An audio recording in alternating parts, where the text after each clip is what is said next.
Directly ahead of you, at this very second, an invisible gateway stands wide open. You certainly did not mark this appointment in your daily planner. You had no intention or foresight of making today the profound turning point where your entire reality shifts on its axis. Yet, an unseen force guided your steps to this exact coordinate in the digital landscape. A deep, silent, intuitive part of your being instantly recognized the energetic signature of this specific message long before your rational, analytical brain could even begin to comprehend the magnitude of what lies hidden within it. Pay close attention to that undeniable recognition, that magnetic pull, that uncanny, bone-deep sensation of finally arriving at a destination you were always destined to reach. That is your initial confirmation. That is the gateway making its presence known to you. There is a profound truth about life-altering junctures that the vast majority of humanity completely misunderstands. True paradigm shifts do not declare their arrival with a grand crescendo of trumpets.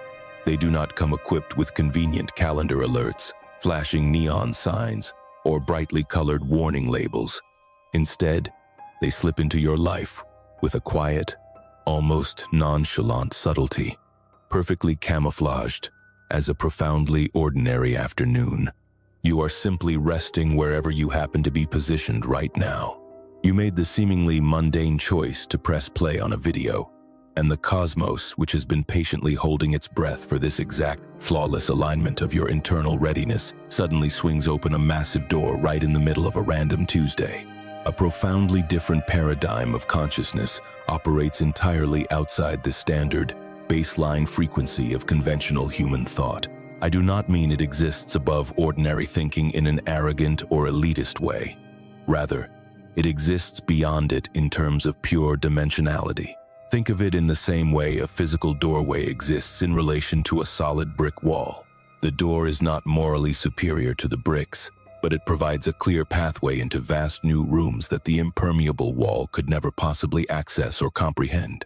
Throughout human history, spanning countless ancient traditions, spanning thousands of years and expressed in dozens of forgotten languages, this elevated condition has been assigned a multitude of poetic names. However, in this space today, we are going to label it with absolute, unflinching accuracy. We are going to aggressively peel back the thick layers of heavy mysticism, discard the fairy tales of mythology, and wash away centuries of clouded misunderstandings. We will examine it with the sharp, surgically precise vision of an initiate standing directly on the precipice. We are going to refer to this phenomenon as the God state.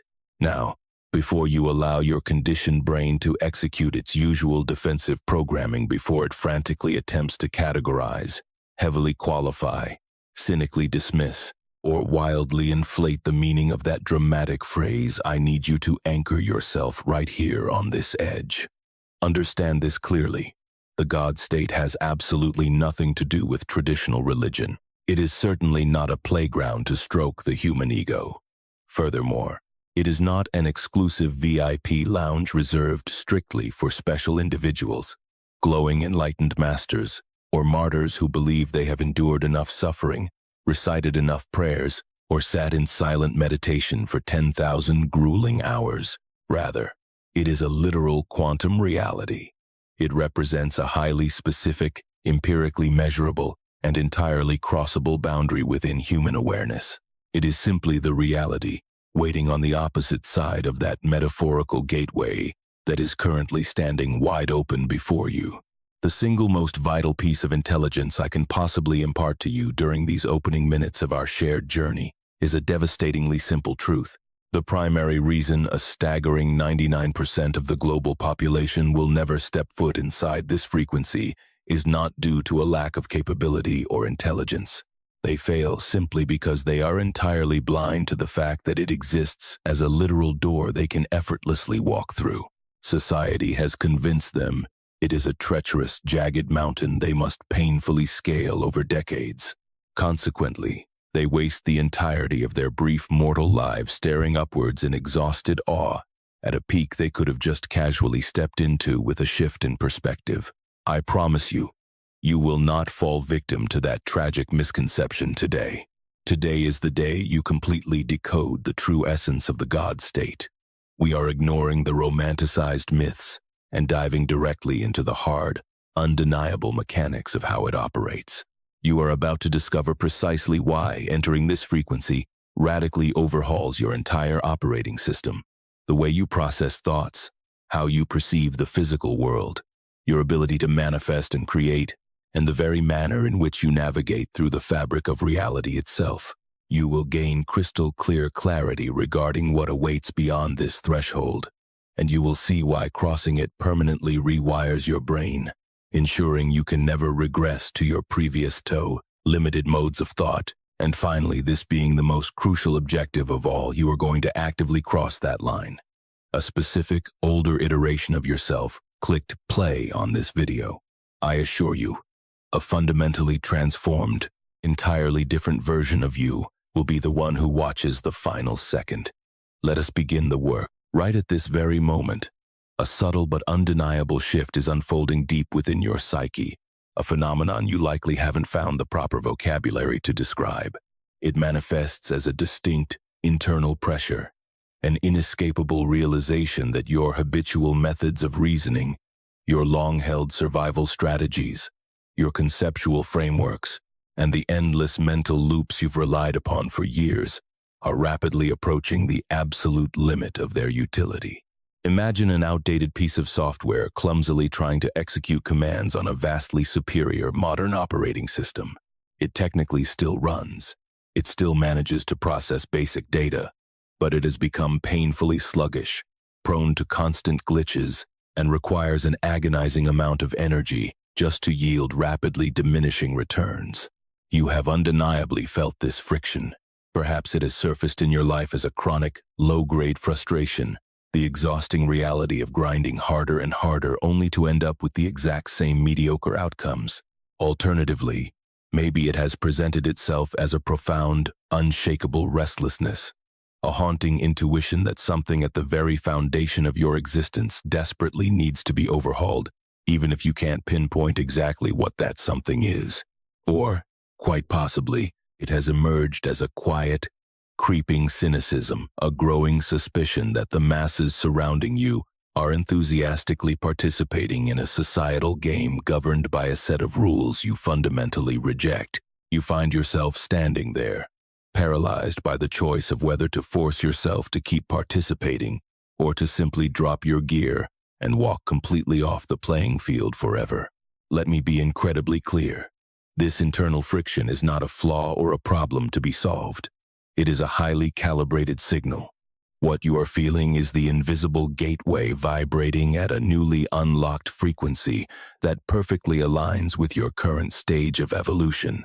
This is the deepest part of your consciousness desperately attempting to communicate with you, utilizing the only visceral language it has at its disposal to warn you that you have maximized one phase of existence and are standing directly on the welcome mat of an entirely new paradigm. The overwhelming majority, that 99%, fail completely to decode this vital signal. Their conditioned minds mistakenly interpret this developmental friction as a sign that their life is breaking down or going horribly wrong. In a panic, they attempt to fix it using the very tools that caused the stagnation. They foolishly chase more toxic productivity, lean into extreme hustle culture, obsess over microscopic life optimization, and relentlessly apply their old, broken ways of thinking with desperate, brute force. Ironically, for a brief, fleeting period, this brute force approach seems to work. The internal system glitches temporarily subside. The acute pangs of frustration are numbed, and they proudly declare they have gotten their lives back on track. But the tragic reality is that this particular track is a closed loop, inevitably leading them right back to the exact same wall they started at. Consequently, the internal alarm signal returns, but this time it echoes much louder, exponentially more aggressive and insistent. Why? Because the gateway of expansion refuses to close itself. It stands there, patiently vibrating, continuously broadcasting that disruptive frequency until you make a definitive choice. You either boldly cross the threshold, or you resign yourself to spending the remainder of your earthly days fabricating complex, pathetic excuses for why you willingly chose to remain small. Then, there is the elite 1%. And make no mistake, we will be exploring the mathematics and the stark reality of this specific percentage with surgical precision as our journey unfolds. This rare 1% inherently recognizes the unsettling friction for what it truly is. It is not a psychological problem to be medicated or managed, but a brilliant, glowing portal demanding entry. When they feel the dizzying vertigo of standing at the absolute edge of their known reality, they do not scramble to fix it or retreat to safety. Instead, they boldly lean their entire weight into the discomfort. They dare to ask what mysteries lie on the other side of the veil, and without hesitation, they step forward into the unknown. You have manifested this exact encounter because you are finally primed and ready to claim your rightful place within that 1%. Let me be clear. However, you are not ready in the sense that you suddenly possess a neat collection of all the universe's answers. You are prepared simply because your internal frequency has finally hit the critical threshold. That gateway remains ajar specifically because your current energetic vibration perfectly aligns with the paradigm waiting beyond it. And what resides on that opposite side is a radically elevated framework for thinking, perceiving, and manipulating physical reality. It is a framework that 99% of humanity will simply never experience, not because they are actively barred from entry, but entirely because they never possess the awareness to locate the door in the first place. If the resonance of this message is already unlocking dormant corridors within your mind, take a brief second to like this video and subscribe to the channel. By doing so, we can continue constructing this transformative architecture together. Before we plunge deeper into the mechanics of the God state, if these concepts are striking a chord with you, there is a profound resource I need to offer you. Ask yourself, have you squandered years frantically attempting to shield your aura from the chaotic energy of others? Have you rigidly enforced boundaries, practiced endless energetic releases, and performed exhaustive space clearings, only to find yourself wide awake at 3:00 a.m., helplessly processing someone else's residual anxiety? The critical flaw is that all those traditional methods treat this phenomenon as an external threat. It is not. Your nervous system has spent so much time subconsciously recalibrating to the emotional temperature of every room you enter that it has entirely forgotten its own baseline frequency. To address this, I created the Sealed Timeline, a comprehensive quantum roadmap designed to render you completely impenetrable to dissonant frequencies. This guide meticulously walks you through a 5-stage process, navigating the insidious adjusting pattern, reaching the inevitable breaking point, executing the definitive crossing, stabilizing your new reality, and understanding exactly why echoes of your old life will test you. Every conventional tool you've ever utilized falsely diagnosed your empathy as an outside invasion. This specific protocol permanently terminates the internal adjusting loop that transformed you into a passive receiver in the first place. Remember, the longer you allow yourself to neuro-adjust to others, the more agonizing the journey back to your authentic core becomes. You can unlock this protocol tonight. The direct link is waiting for you in the pinned comment below. Now, let us pivot back to the core quantum mechanics that form the bedrock of everything we are unraveling today. The physics of infinite potential. Within the discipline of quantum physics, there exists a mind-bending phenomenon known as superposition. It stands as one of the most rigorously verified, heavily documented, and yet universally misinterpreted scientific discoveries in the annals of human history. The foundational principle dictates this: before a quantum particle is consciously observed, prior to being quantified by measurement, and before it interacts with any external force that would compel it into a rigid state, it simultaneously exists in all conceivable states. It does not occupy a single, static location. Rather, it occupies every potential coordinate across space concurrently, with each spatial possibility carrying its own distinct mathematical probability. It is not confined to being just one definite thing. It is quite literally everything all at once, pulsating with the latent likelihood of manifesting into physical form. Understand that I am not utilizing poetic metaphors or abstract philosophical musings here. This is the empirically measurable, endlessly reproducible, and mathematically flawless blueprint of how our universe functions at its absolute foundational level. But then, a catalytic event occurs. The particle falls under observation. A measurement is taken. It interacts with its surrounding environment in a highly specific manner that demands it make a definitive choice. In that exact, infinitesimal fraction of a second, the instantaneous flash of interaction, the superposition violently collapses. The infinite ocean of boundless possibilities instantaneously shrinks and solidifies into one singular, concrete actuality. Suddenly, the particle is strictly here, no longer everywhere. It firmly becomes this, completely abandoning its status as everything.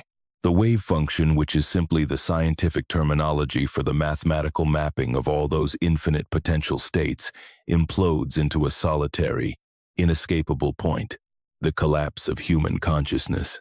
In the realm of physics, this dynamic is formally titled wave function collapse, and I argue it is the single most vital physical operation occurring within our cosmos. Why? Because here is the profound secret that eludes almost the entire population. This is not merely a clinical description of how invisible subatomic matter behaves in a laboratory. This is the exact, literal mechanics of how human consciousness operates. This is the raw physics dictating how a sentient mind transitions from vast potentiality into stark actuality, how we move from the infinite void of what could be into the rigidly defined physical experience of what currently is. The tragic reality is that 99% of humanity is sleepwalking through life in a perpetually collapsed state.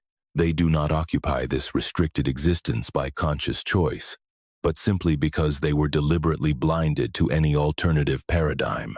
From the very millisecond they drew their first breath, every institutional system enveloping them, the educational complex, societal norms, cultural dogmas, and familial expectations, was meticulously engineered to forcefully collapse their quantum superposition as rapidly and thoroughly as possible. These systems existed to violently define them, forcefully categorize their potential, dictate their identities, and explicitly outline what was deemed realistic for individuals of their particular background.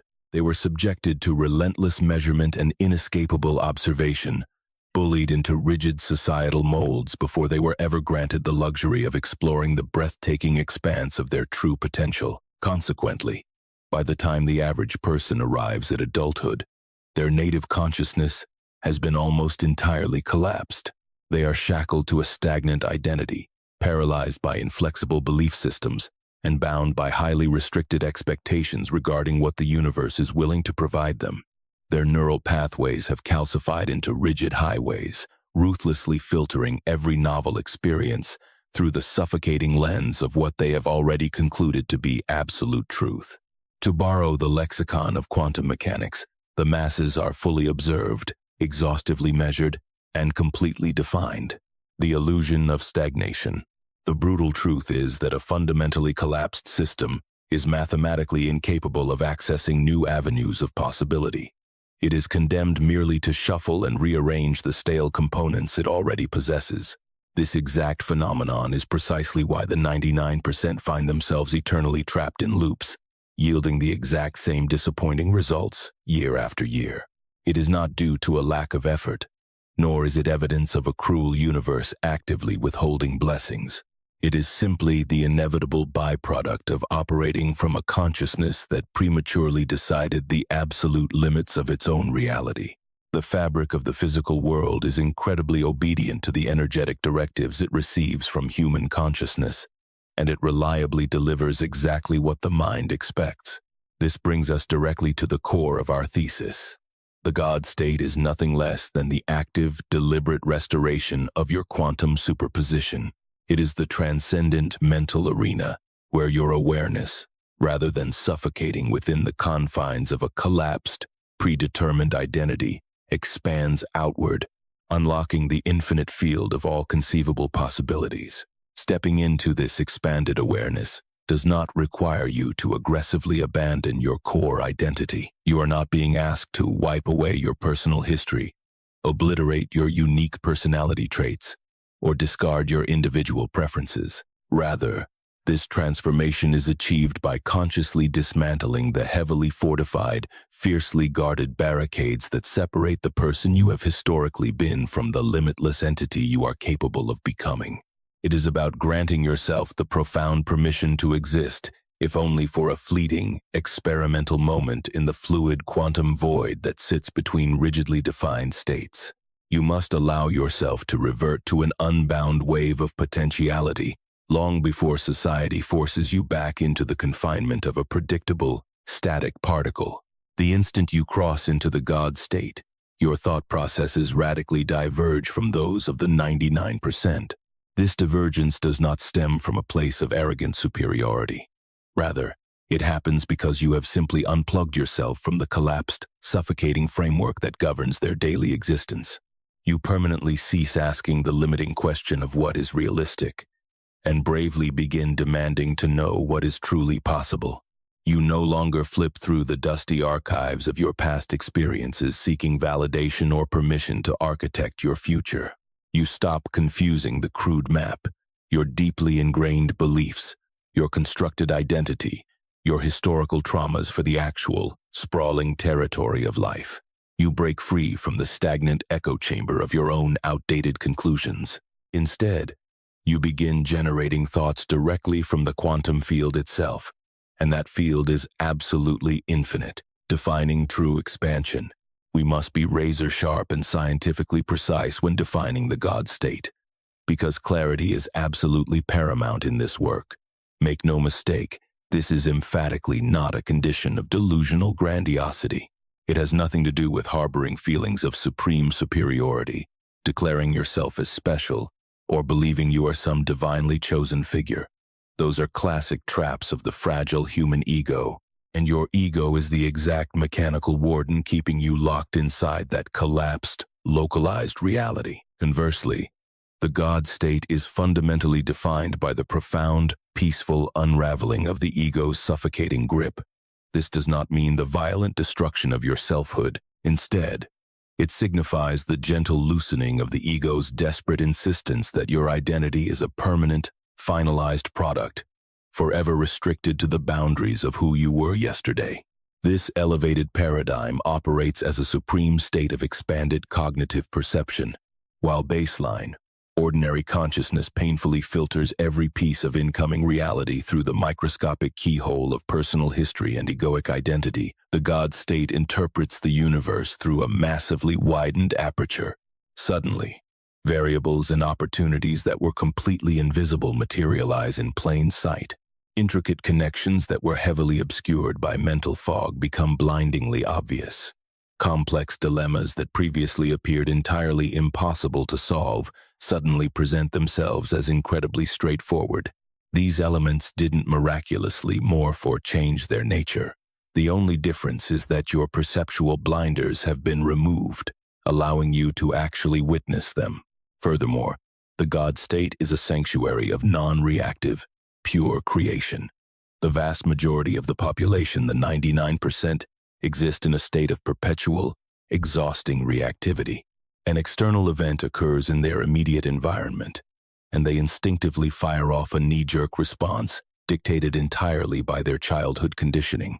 A colleague makes an offhand comment, and the fragile, conditioned self automatically launches a defensive counterattack.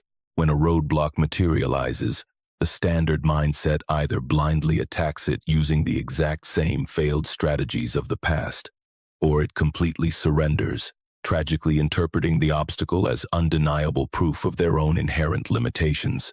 Once you enter the God state, however, this reactive loop is permanently severed. You transition into becoming a primarily generative force.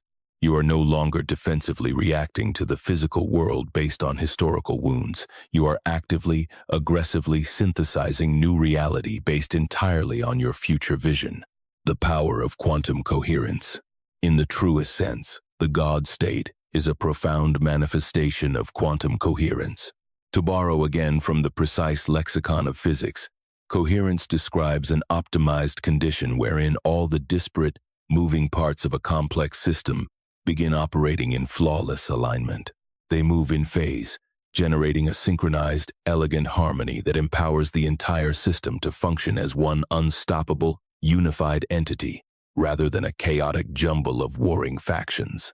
Tragically, the internal landscape of the average person is overwhelmingly incoherent. Their conscious thoughts demand one outcome. Their emotional state craves another. Their physical actions contradict both, and their deep-seated, unconscious programming is silently executing a completely destructive fourth agenda beneath the surface.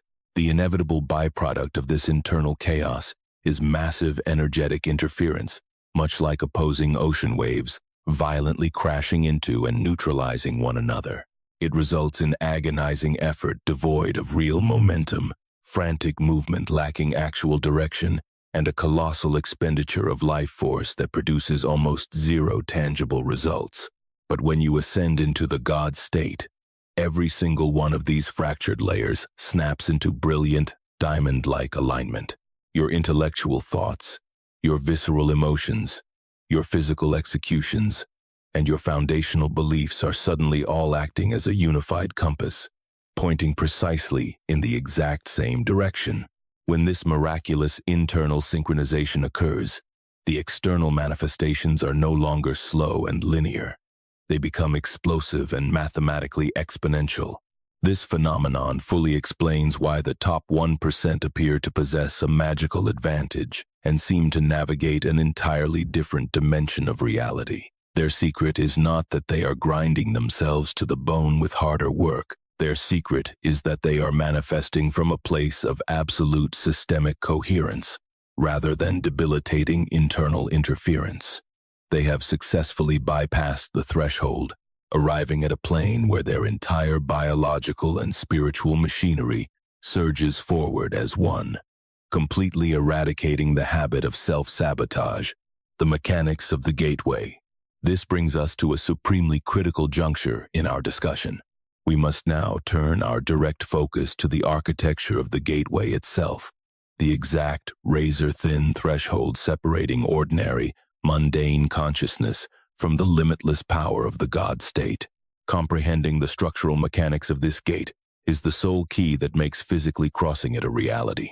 When the uninitiated hear whispers of these elevated states of being, they falsely assume that accessing them requires a painfully slow, agonizingly gradual process of spiritual erosion. They cling to the illusion that you become just a tiny fraction more enlightened with every passing day, a microscopic bit more expanded each week, until eventually, decades later, you magically awaken operating on a superior wavelength. We refer to this flawed ideology as the mountain model, and I am here to tell you, unequivocally, that it is entirely false. It isn't necessarily wrong as a sweet, motivational metaphor to encourage personal growth, but it is fundamentally, scientifically incorrect as a literal description of how biological and quantum state changes actually manifest. In the hard realm of physics, state changes are never slow, meandering processes. They are violent, instantaneous, and immediate. They are definitive threshold events. Consider thermodynamics. Water does not slowly, lazily decide to become ice. At a temperature of 33 degrees Fahrenheit, it remains entirely fluid and liquid. But drop that temperature to 31 degrees Fahrenheit, and it is uncompromisingly solid. The radical metamorphosis between those two drastically different states of matter occurs at a highly specific, non-negotiable threshold, and the transition happens instantaneously. The entire structural integrity of the system aggressively reorganizes itself all at once. It does not freeze one lonely molecule at a time over a span of months. It snaps into an entirely new reality, the very moment the crossing point is breached. Scientists label this a phase transition, and I need you to understand that human consciousness experiences phase transitions utilizing the exact same physical laws. You do not slowly tiptoe your way into the God state. You decisively cross an energetic threshold that drops you right into the center of it. There is a distinct, undeniable before and a radically transformed after. There is the exact second where you are merely standing outside, admiring the architecture of the gate, and the very next consecutive second where you have completely and irreversibly stepped through to the other side. Once you breach that barrier, the systemic overhaul is absolute. It is not a partial software update or a messy work in progress. It is completely finalized. That is precisely why the broadcast you are currently engaged with is engineered as an active crossing, rather than a passive academic curriculum. You are not gathered here to slowly memorize the theory of the God state piece by piece over months. You are here to physically step inside it today. All the theoretical groundwork we are laying down right now is not a staircase you have to painstakingly climb. It is simply the paved walkway leading directly to the gateway. Every single phase of this message marches you closer to that edge until the portal is looming right before your eyes. At that point, the only action remaining is to step boldly forward. However, before we make that definitive leap, it is absolutely crucial to deeply analyze exactly what we are leaving behind in the dust. Every door inherently has two sides. You simply cannot grasp the sheer magnitude of the reality awaiting you unless you possess absolute, crystal-clear comprehension of the obsolete matrix you are currently vacating. We must dissect the baseline reality that 99% of the population occupies. We do not do this to mock them or to pass harsh judgment, but to observe their condition with surgical, clinical precision, because truly seeing the trap is the only way to escape it. The ordinary plane of human awareness, which we can label the default setting or the collapsed consciousness, operates on a very rigid, highly predictable set of core principles. The moment you illuminate these hidden rules, you will start spotting them absolutely everywhere. You will notice them infecting the behavior of your peers, heavily polluting mainstream culture, and most importantly, you will recognize them actively running inside your own mind. Do not view this self-recognition as a source of guilt or shame. View it as pure, actionable intelligence. It is the exact cartography of the prison you are about to break out of. Principle 1.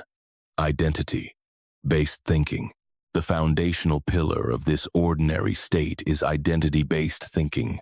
In this collapsed paradigm, every single stray thought, every crucial decision, and every sensory perception is aggressively shoved through one singular, suffocating filter. What does this event say about who I am? The egoic self becomes the absolute gravitational center for processing the entire universe. When a stroke of good fortune arrives, the conditioned brain suspiciously demands, "Do I actually deserve this?" When a tragedy strikes, the ego instantly panics.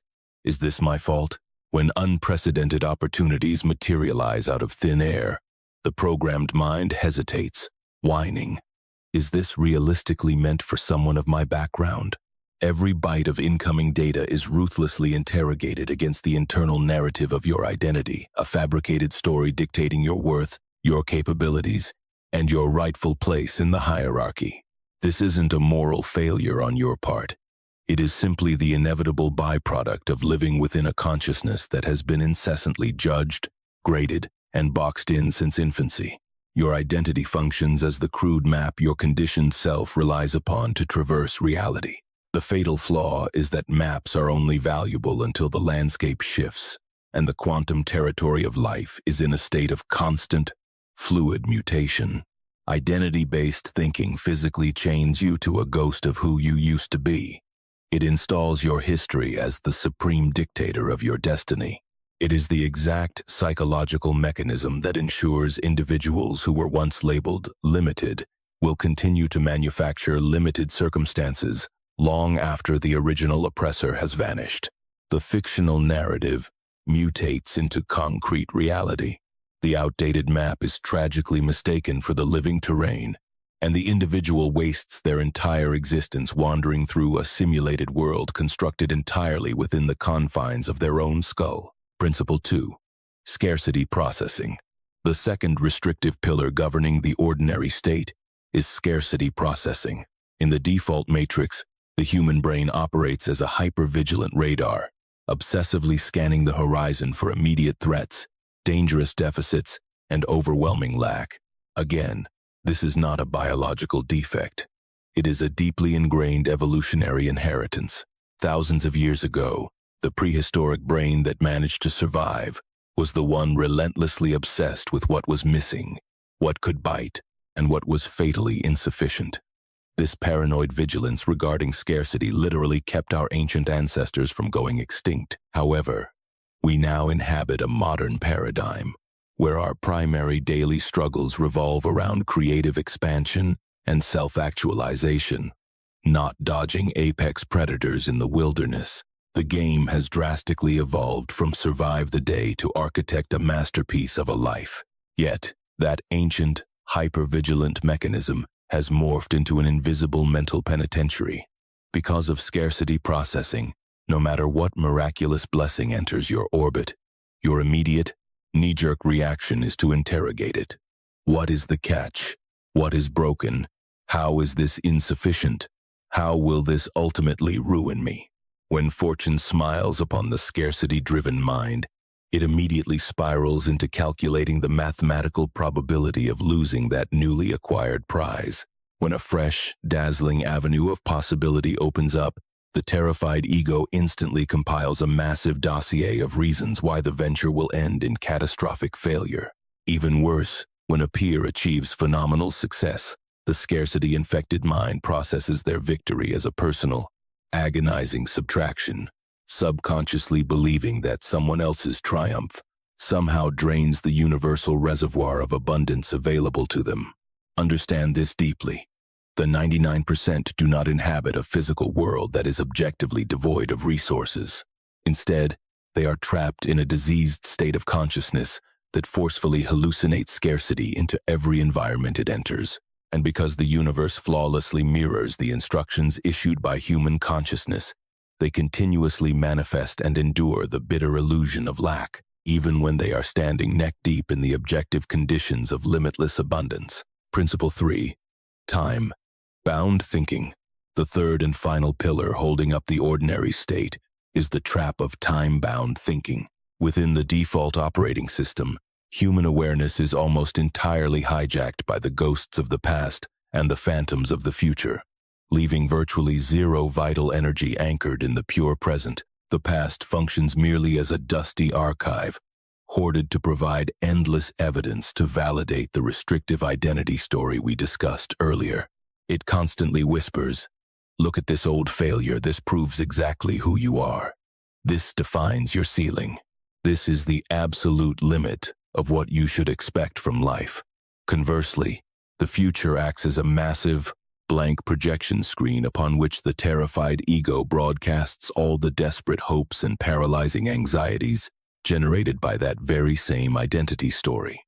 Meanwhile, the actual present moment, the singular, sacred coordinate where reality actually breathes, the sole arena where true quantum creation can be executed, and the exact physical location where the gateway to the God state currently stands wide open, is completely and utterly ignored. This tragedy perfectly explains why the masses can grind themselves into dust with exhausting labor, and yet see practically zero transformation in their physical reality. They are attempting to plant seeds in the barren soil of the past and the future, both of which are entirely fictitious dimensions. The past is nothing but a heavily edited memory. The future is nothing more than a speculative hallucination. The undeniable truth is that reality breathes exclusively in the pure present. The sacred act of actual creation can only be executed in the now. The quantum gateway standing before you only unlocks in the exact, immediate fraction of this current second. Principle 4. Consensus reality. This brings us to the fourth, and perhaps the most insidious, pillar of the ordinary state, the suffocating grip of consensus reality. In the default, collapsed matrix of the 99%, the ultimate metric used to determine what is genuinely achievable is completely dictated by what the surrounding masses believe is achievable. Consensus reality is, in its purest essence, a highly contagious, collective hallucination. It is an unspoken, binding treaty drafted by society that dictates exactly what is considered real, what is deemed possible, what is socially acceptable, and what is strictly forbidden. It is the toxic, invisible water in which the conditioned human mind obliviously swims from birth to death. And precisely because it surrounds us so completely, permeating every aspect of existence, it remains almost entirely invisible to the naked eye. This shared mass illusion perfectly explains how a brilliant child can grow up within a specific geographic zip code and never once challenge the deeply ingrained, tragic assumption that certain echelons of wealth, joy, or influence are simply not meant for people from their neighborhood. It illustrates exactly how an entire global culture can subconsciously agree that phenomenal success is reserved exclusively for a specific pedigree or bloodline, without a single word of explicit instruction ever being spoken. Every participant in that culture aggressively downgrades their own life's expectations to perfectly match the herd. It acts as a heavy, oppressive, invisible glass ceiling that the vast majority never even bother to gaze up at, primarily because society conditioned them to stop looking up long before they possessed the cognitive awareness to realize their vision was being stolen. Understand this immutable law. The God state is the absolute antithesis of consensus reality. The two mathematically cannot coexist. This is because the God state actively draws its infinite power directly from the boundless quantum field of all conceivable possibilities, whereas consensus reality is, by its very definition, a violent contraction and censorship of that infinite field. It is a pathetic, democratic vote determining which tiny, diluted handful of possibilities are deemed safe enough for the public to pursue. The elite 1%, those rare individuals who have successfully pierced the veil and crossed the threshold into the God state, do not accept their operational marching orders from that fearful, collective consensus. They bypass the herd entirely. They receive their direct instructions from the infinite field itself. To the uninitiated, skeptical observer trapped on the outside, this localized manifestation of quantum coherence looks exactly like incomprehensible genius. It is frequently mislabeled as blind luck, genetic talent, or some mythical X factor that the universe arbitrarily handed out to a lucky few. I assure you, it is absolutely none of those things. It is simply a vastly superior operating system. It is a liberated consciousness that has officially defected from the shared hallucination of consensus reality and planted its flag in the fertile soil of genuine, boundless potential. This is the true God state, and it is entirely available for you to claim today, the true anatomy of the crossing. Now, we must completely demystify what actually occurs the moment you physically cross that threshold, because the reality of the crossing sharply contradicts popular expectation. Let me shatter a prevalent, spiritual myth right now.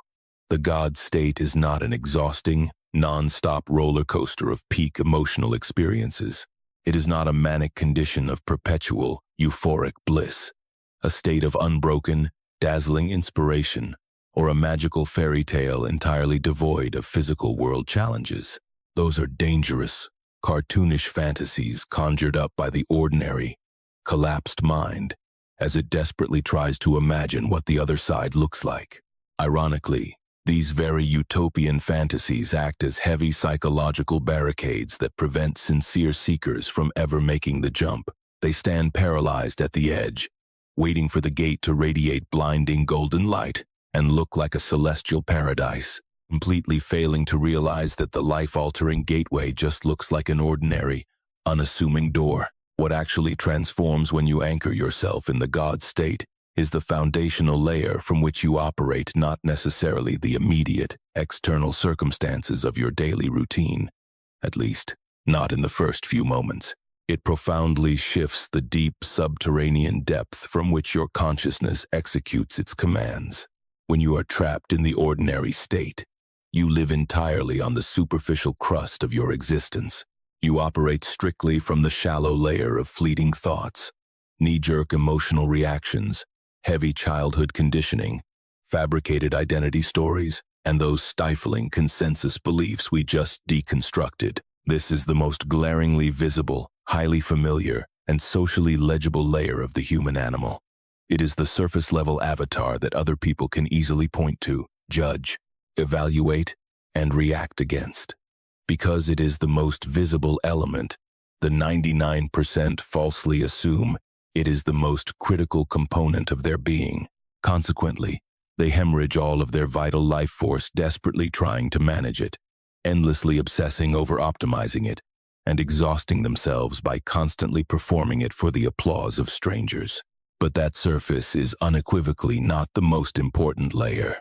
It is merely the protective, outermost shell, plunging deep beneath that fragile crust, sinking several dimensions down into the profound, quiet substrate of pure consciousness where your true foundational code is actually written, lies the quantum field. That is the superposition.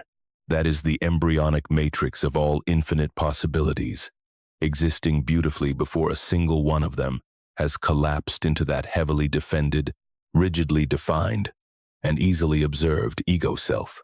The moment you step into the God state, you immediately begin issuing commands from that unfathomable depth. To be entirely clear, you are not violently murdering the surface layer. You will still experience human thoughts. You will still have physiological responses. You will retain your unique personality quirks, your factual history, and your individual preferences. However, they are abruptly demoted. They are no longer the tyrannical masters running the entire show. They are instantly transformed into finely tuned instruments, wielded gracefully by the steady hands of a vastly superior, deeper intelligence. That profound, underlying intelligence, the eternal, localized fragment of you that existed long before society assigned you an identity, before your traumas conditioned you, and well before you tragically collapsed into a tiny, defined little box, is the exact mechanism capable of accessing the infinite field. This is precisely why individuals anchored in the God state appear to process reality so radically differently. They literally do think differently, not because their IQ is artificially inflated in the traditional sense, but because the origin point of their cognition stems from an entirely different dimension. When faced with a roadblock, they do not dig through the trash bins of their personal history to ask what is allowed. They query the quantum field. And the field, unlike your limited human past, possesses absolutely zero mathematical record of failure, rejection, or limitation. The illusion of the perfect costume. To anchor this abstract physics into lived, breathing reality, let me share the stories of two specific individuals. We will alter their actual names for privacy, but the architectural anatomy of their lived experiences remains entirely factual, perfectly representing the agonizing, visceral truth of the crossing. The first individual we will examine is a man named Marcus. Marcus is 41 years old, and by every conceivable metric invented by consensus reality, he is a towering, unmitigated success. He helms a highly lucrative business that generates substantial, tangible wealth. He goes home to a family he deeply loves and fiercely protects. He is surrounded by an elite circle of peers who view him with immense respect. He has meticulously, exhaustingly checked off every single arbitrary box that his specific cultural programming demanded he conquer. And yet, despite the outward perfection, there is a haunting, inescapable phantom lingering in his quietest moments. It is a persistent, low-grade, and frankly embarrassing intuition whispering that he is currently operating at barely 30% of his true, terrifying capacity. It is the suffocating realization that a colossal, dormant version of himself, a towering reservoir of raw potential, has been completely ignored and never once truly accessed. Every single morning, Marcus mechanically rolls out of bed and zips himself into the exact same psychological uniform. The highly successful entrepreneur, the stoic and reliable provider, the dependable guy who unequivocally has it all together. The most tragic part of Marcus's reality is that the tailored costume fits him flawlessly. He plays the part perfectly, but he knows, deep down in the marrow of his bones, that it is still just a costume. Beneath that impeccably tailored costume, something massive and wild is aggressively pressing against the thin fabric, desperately demanding to be let out. Marcus has attempted to diagnose and treat this suffocating internal pressure, utilizing the exact same flawed methodologies that the 99% rely upon. He has aggressively optimized his morning routine down to the microscopic second. He has devoured towering stacks of self-help literature, He has wired exorbitant fees to elite executive coaches. He has flown across the country to attend exclusive, high-energy seminars. He has diligently practiced Zen meditation, forced himself into daily journaling, plunged his body into freezing ice baths, meticulously biohacked his nutrition, and exhaustively deployed every single shiny, tactical tool the billion-dollar self-improvement industry has to offer. And truthfully, some of those tactics did provide a temporary illusion of relief, but only in the exact same way that rearranging the furniture in a prison cell provides relief. The layout of the room briefly looks different, but the terrifying reality remains. You are still locked inside the exact same impenetrable room. The fatal error in Marcus's approach is that he is frantically attempting to fundamentally alter his surface layer while remaining entirely trapped within that surface layer. He is furiously trying to upgrade the architecture of his costume while refusing to take it off. He is attacking the deeply collapsed state by exclusively utilizing the crude, primitive tools manufactured by the collapsed state.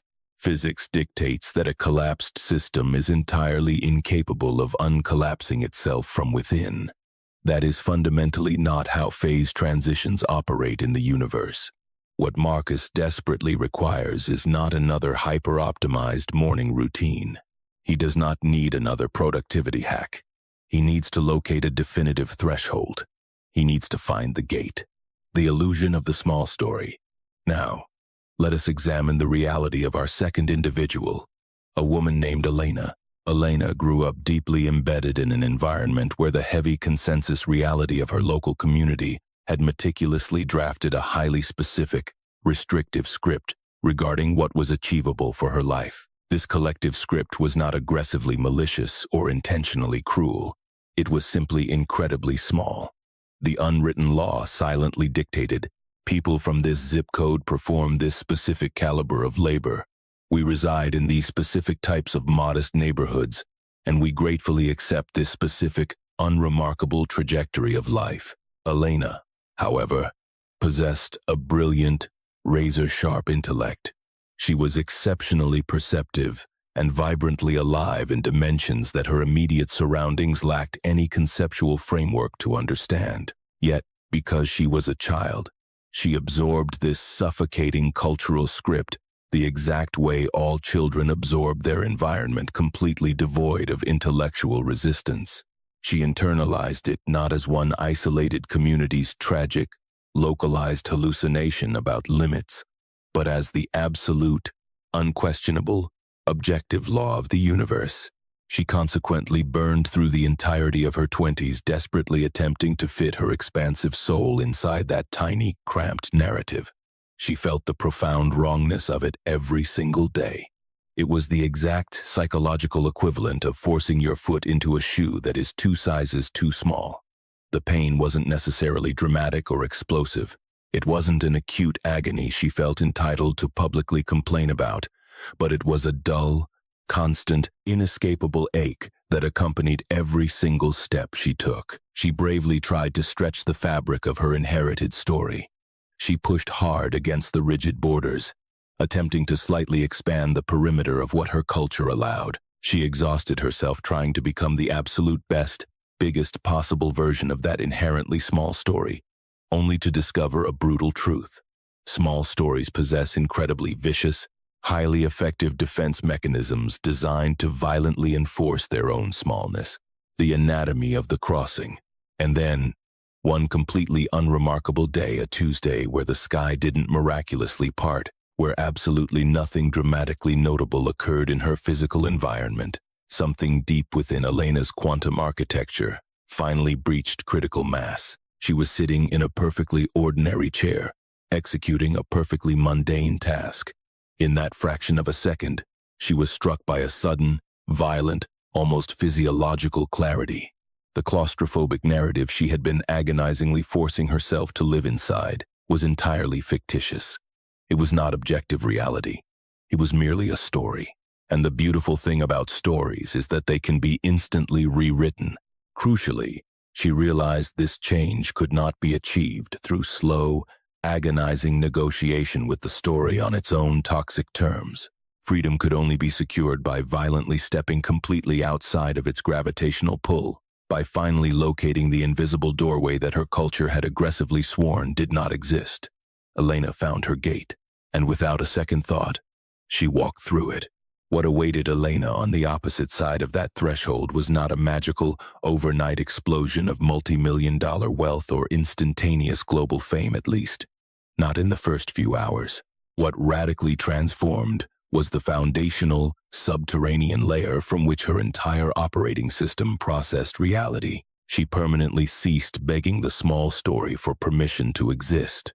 She brutally severed the habit of measuring her vast potential against the pathetic, contracted consensus reality of her peers. She completely stopped asking the limiting question, "What is a realistic outcome for a girl from my background?" and bravely began demanding, "What is mathematically possible within the infinite quantum field?" And the field, which had been waiting with infinite patience, exactly as fields are designed to do, responded instantaneously. The universe didn't respond with supernatural magic. It responded with the exact, natural, physical consequences guaranteed to a consciousness that has violently expanded its internal aperture. Suddenly, her vision cleared. She could clearly perceive massive opportunities and intricate connections that had always physically been there, but had been entirely cloaked in invisibility due to her previously collapsed state. She began executing bold moves and manifesting new realities that her former, small narrative would have aggressively classified as utterly impossible. They weren't actually impossible. They were simply located light years outside the tiny, fenced-in pasture of what her old identity allowed. The requirement of willingness. Marcus and Elena are not isolated, miraculous anomalies. They represent the exact, replicable, architectural pattern of transformation. They perfectly embody the definitive before and after of breaching the threshold. And I assure you, that exact same crossing is available to you right now. I want to completely pause the transmission for a moment and ask you a highly direct question. Has there ever been a defining moment in your own life, a terrifying, exhilarating threshold you crossed where you instantly knew, deep in your bones, that there was absolutely no going back? A singular point where the entire fabric of your reality shifted simultaneously, and you stepped through a portal into a dimension you couldn't have possibly conceptualized from the old side. I want you to drop that exact experience in the comments right now. Do not give me the polished, socially acceptable, sanitized version. Give me the raw, unfiltered truth of the exact second that gate swung open and you walked through. Now, we must ruthlessly dissect what is actually required to physically breach the God state. There is a massive, heavily propagated misunderstanding surrounding this requirement, a toxic myth that the ordinary state actively, aggressively sponsors, simply because it is in the ordinary state's desperate best interest to keep you believing it. The grand illusion is the belief that accessing the God state demands agonizing, Herculean effort. Society preaches that it requires decades of profound, theatrical suffering, or endless, exhausting spiritual preparation. The Matrix tells you that you must painfully earn your entry, that you must prove you are ready, and that you must perform years of grueling inner work before the universe will graciously grant you clearance to pass through the gate. Listen to me very carefully. That is the exact lie the gate whispers to you when you are standing paralyzed in front of it, terrified of the unknown. It is a complete fabrication. Entering the God state absolutely does not require endless preparation. It requires one thing and one thing only: radical willingness. You must understand that preparation and willingness are completely different biological states. Preparation is the frantic, anxious activity you engage in while trapped inside the ordinary state, desperately trying to polish your ego enough to feel worthy of the crossing. Willingness, on the other hand, is the raw, terrifying, active physical motion of actually stepping through. Preparation guarantees you will remain safely stranded at the entrance indefinitely, forever getting ready. Willingness forcefully catapults you to the other side. This is not to imply that deep, foundational understanding is irrelevant. Obviously, it is crucial. which is exactly why we are dedicating this entire transmission to violently restructuring your conceptual framework. However, the deep conceptual understanding we are currently constructing must never be mistaken for preparation in the toxic sense of trying to make yourself pure enough or worthy of entry. True understanding is simply the long driveway leading up to the physical gate. It is the necessary, illuminated path that guides you close enough to clearly perceive the architecture of the door itself. But make no mistake, what actually propels your physical form through that doorway is absolutely not acquiring more understanding. You cannot study your way across a quantum threshold. What drives you across is a singular, violent decision. It is the immediate flash of willingness. It is the exact, definitive instant where you permanently cease hovering safely on the welcome mat and finally launch yourself completely through the threshold. Crucially, this necessary willingness is almost never a grand, theatrical, dramatically scored movie moment. It does not require a chaotic life crisis or an earth-shattering revelation. Rather, it is a profoundly quiet, surgically precise internal calibration. It is the exact millisecond where the terrified, rigid part of your ego, the exhausted manager that has spent decades aggressively defending your identity, desperately performing it for society, and violently shielding it from any external challenge, finally surrenders and loosens its iron grip. You do not need to shatter the ego completely. You only need it to loosen just slightly, just a millimeter, just barely enough to permit a single piercing beam of light from the opposite side to slip through the armor. That tiny, blinding crack is the undeniable evidence of the gateway opening. And the fundamental law of consciousness dictates that once that gate cracks open, once that singular, brilliant sliver of foreign light bleeds into your reality, the final crossing becomes mathematically inevitable. Why? Because the pure frequency of the light radiating from the other side is exponentially more intoxicating, powerful, and compelling than any pathetic security your heavily defended by artificial identity could ever possibly offer. The infinite field is terrifyingly more alive than your small, rehearsed story. The boundless potential of quantum superposition is vastly more generative and magnetic than the suffocating prison of your collapsed state, and something buried deep within your core DNA instantly recognizes this. The ancient, silent part of you that has always intrinsically known there was a grander existence. The wild, untamed part that has spent years bruising itself by pressing aggressively against the seams of your restrictive costume. The exact, intuitive part that instantly recognized the energetic signature of this very transmission long before your conscious, logical brain could process the words. That is the part that will instinctively, magnetically lunge toward that new light. Understand that I am not utilizing flowery spiritual metaphors here. I am describing the literal, hard physics of human consciousness. In quantum mechanics, chaotic systems naturally gravitate toward states of higher, organized coherence. Expanding consciousness is biologically programmed to seek greater, infinite expansion. The unstoppable trajectory of this crossing is hardwired into the foundational architecture of what you actually are. The only remaining variable, the only question left to answer, is when you will allow it to happen. The practical mechanics of God-state thinking. Now, we must aggressively pivot to dissecting the specific, practical ways the God state fundamentally rewires your cognitive processes. This is the absolute, practical core of our entire undertaking today. This deep dive is what permanently separates a fleeting, emotionally inspiring idea from a permanent, neurological crossing. The God state is explicitly not just a temporary, euphoric mood. It is a completely distinct, vastly superior operating system, and deeply comprehending its specific, mechanical features is the exact toolkit that empowers you to instantly recognize when you are operating within it, to fiercely maintain your position once you arrive, and to rapidly recalibrate back to it whenever the old programming attempts to drag you backward. Shift 1. From reactive defense to generative creation.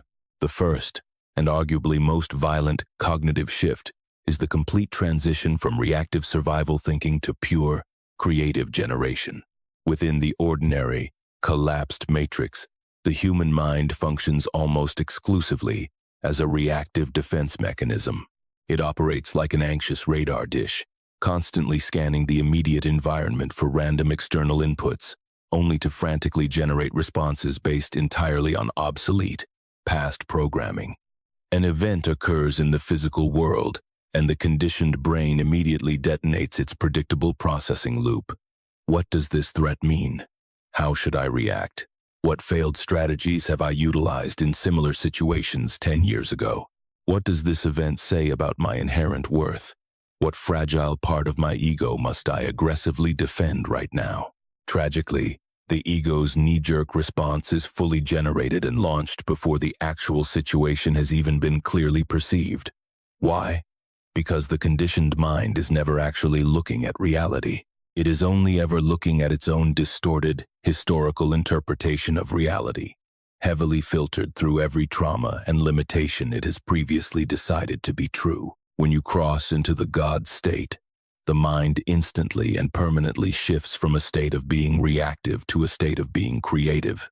This does not mean external chaos, annoying people, or unexpected events suddenly vanish from your physical world. What fundamentally changes is your energetic relationship to those events. In the God state, your primary identity is no longer that of a victim scrambling to respond to what reality is doing to you. Your primary identity is that of the supreme architect actively creating what happens next. Let me be absolutely clear. This is not about attempting to exert manic, dictatorial control over every single external circumstance and every person around you. That is a toxic, exhausting fantasy bred by the desperate ego. It is definitively not a feature of the God state. Rather, it means your fundamental, baseline orientation toward existence becomes generative instead of defensive. When faced with a shift in reality, you permanently stop crying, "What does this mean about the terrible things that are already true?" And you begin fiercely demanding, "What brilliant new opportunity does this exact situation make possible that was completely unavailable 5 minutes ago?" This singular cognitive pivot, abandoning the reactive crouch to stand fully in your generative power, instantly produces physical results that appear utterly miraculous to outside observers. A truly creative mind operating seamlessly within a global population, completely paralyzed by reactive fear, possesses an overwhelmingly unfair mathematical advantage. While the reactive masses are frantically playing defensive maneuvers against an imaginary enemy, the creative mind isn't even on the same playing field. It is architecting an entirely different, superior game. Shift 2. From problem hunting to solution sourcing. The second major recalibration involves the radical shift from problem-focused obsession to pure solution-focused synthesis. While this is intimately connected to the first shift, its mechanics are distinctly different. In the ordinary, default reality, the human brain is exquisitely, terrifyingly gifted at hunting down problems. This is the ancient scarcity processing mechanism we discussed earlier, running at maximum capacity. It operates like a bloodhound, endlessly sniffing the perimeter for what is wrong, what is broken, and what is currently missing. And, unfortunately, a mind that is maniacally focused on hunting problems is exceptionally efficient at finding them. The collapsed mind discovers problems absolutely everywhere. It hallucinates problems into completely benign situations that don't actually contain them. It projects catastrophic problems onto exciting new possibilities long before they have even been tested. It falsely assumes problems exist within other people before those people have even opened their mouths to speak. The problem-obsessed mind will never, ever experience a shortage of crises. In a very literal, quantum sense, it is actively manufacturing and pulling the exact disasters it is constantly looking for straight into its physical reality. When you step into the God state, this obsessive orientation violently shifts. To be clear, this does not mean you suddenly retreat into a state of delusional denial regarding legitimate, physical obstacles. Ignoring real issues is just a different, highly toxic form of psychological collapse, a dangerous spiritual bypassing that functions as its own intricate trap. Instead, the God state demands a fundamental, absolute reorientation entirely toward the solution itself. When the God-state mind inevitably encounters a roadblock, it absolutely refuses to waste a single drop of energy painstakingly cataloging the problem's massive dimensions, analyzing its terrible implications, or studying its historical precedents. It bypasses the autopsy entirely and immediately, ruthlessly demands, "What is the exact solution?"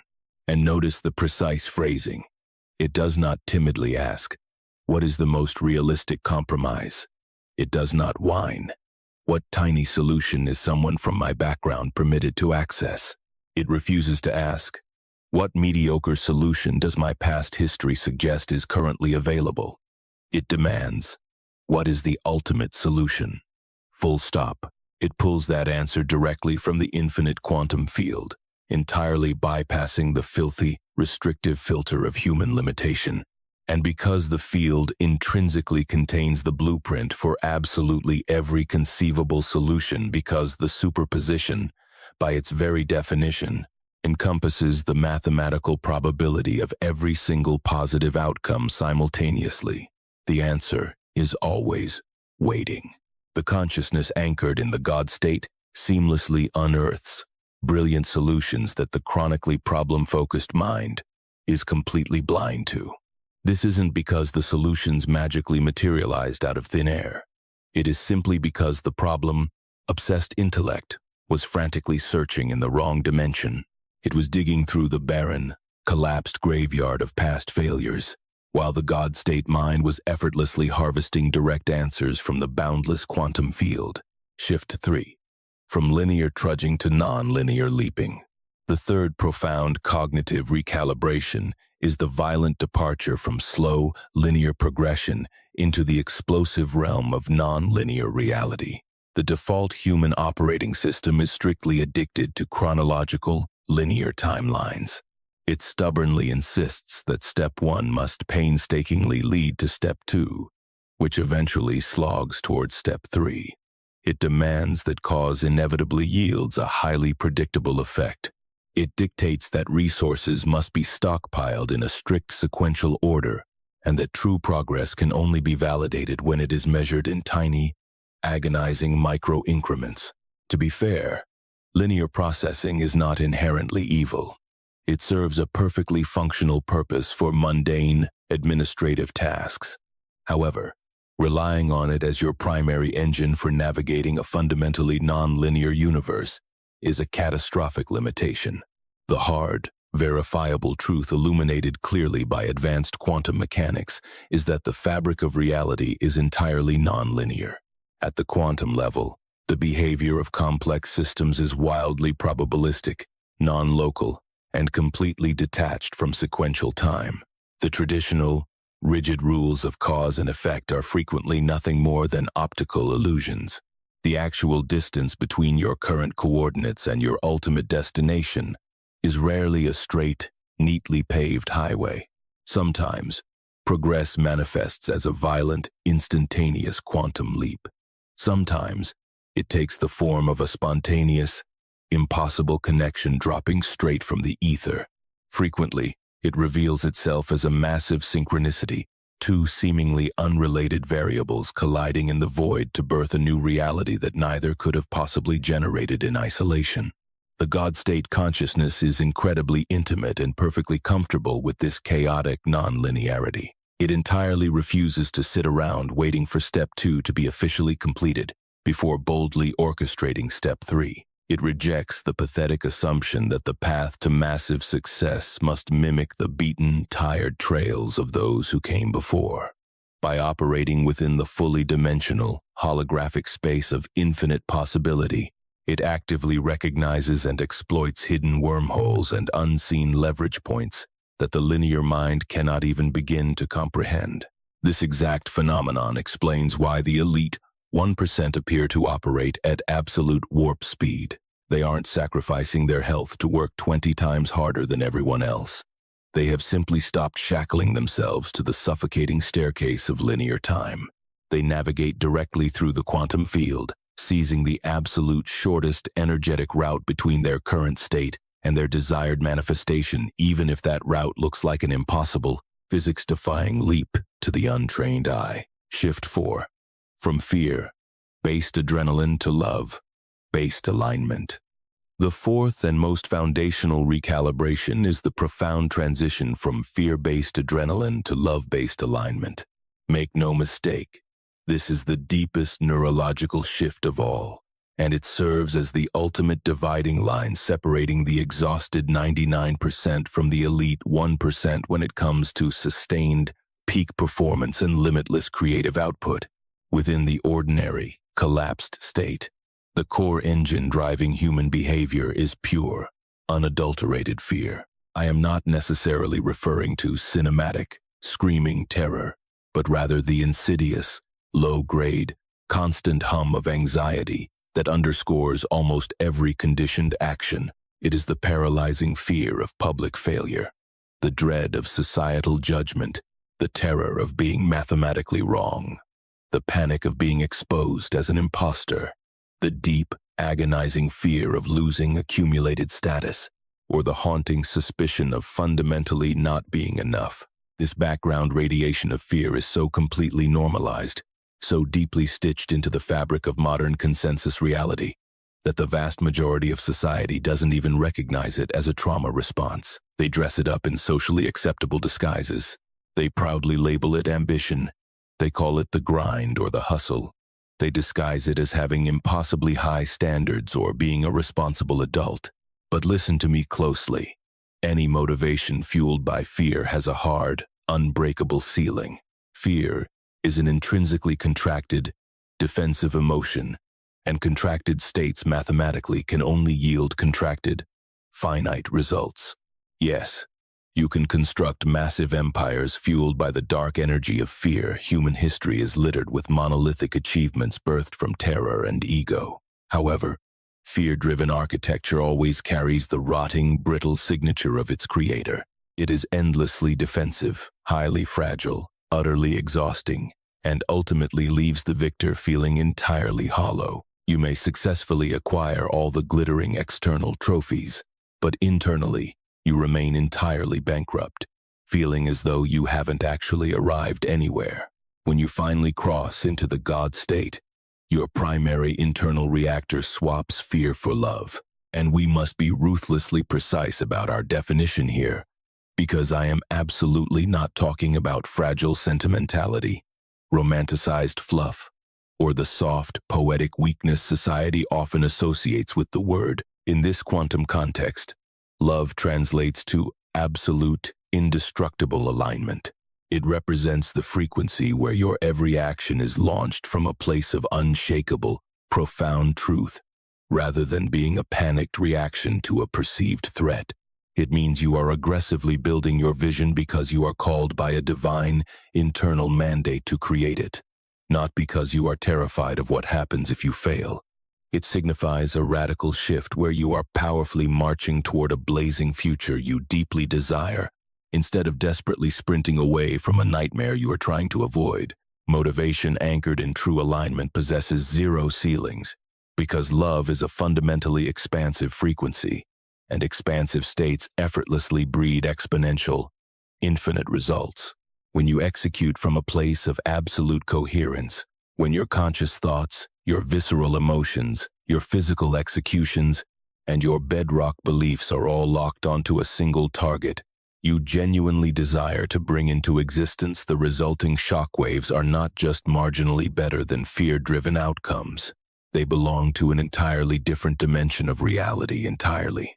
They possess a pristine, untouchable quality. They effortlessly sustain themselves without burning you to ash. They act as a massive, gravitational magnet for resources, compounding with terrifying, frictionless speed. This, at its very core, is the absolute essence of the God state.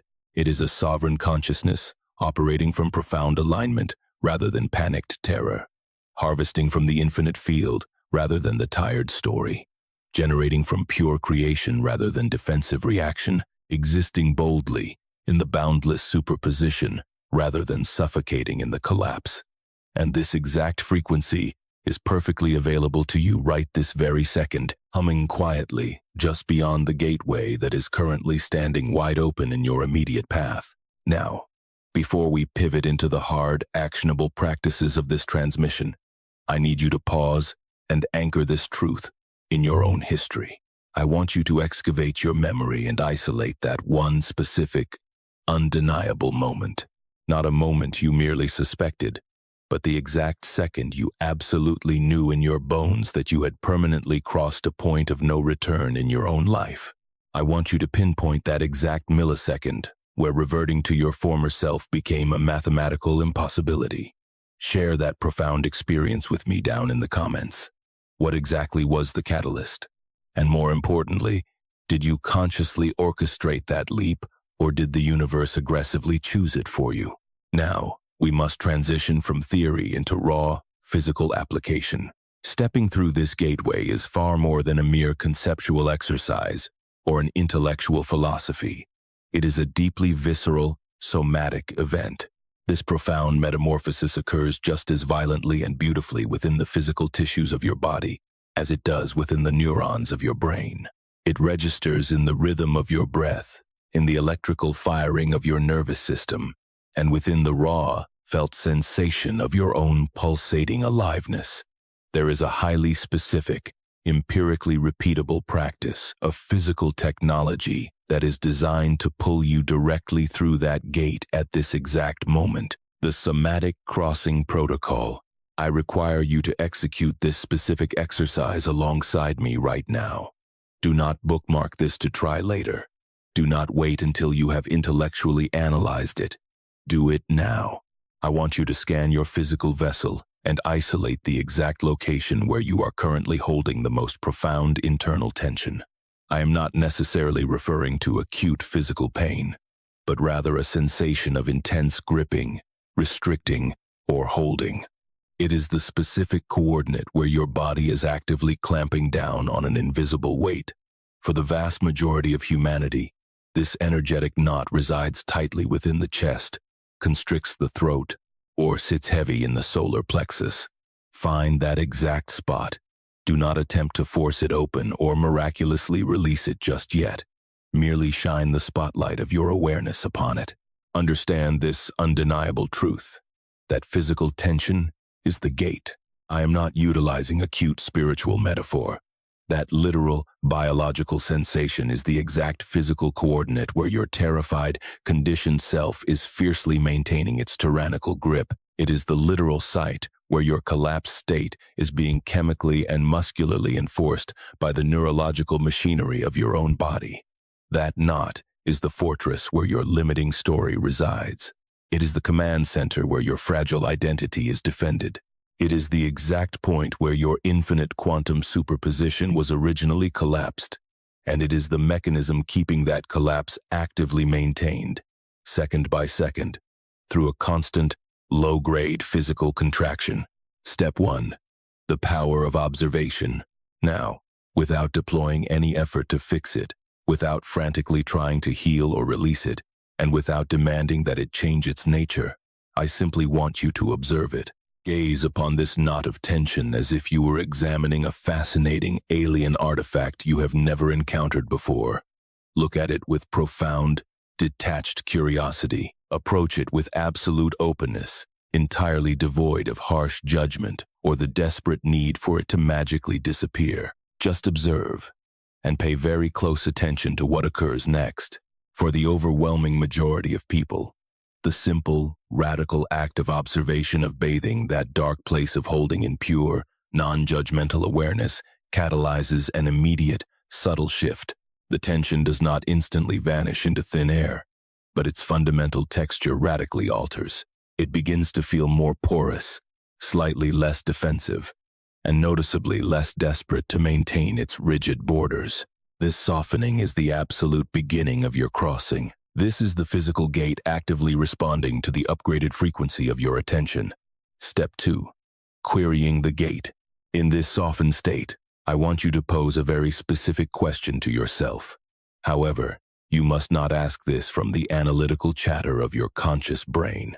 You must drop your awareness down and ask the question directly from that physical knot of tension from deep inside the gate itself, from the very core of the holding and gripping. The question you must ask is this: what exactly is this contraction trying to protect me from? Do not try to intellectually calculate the answer. You must feel for the response.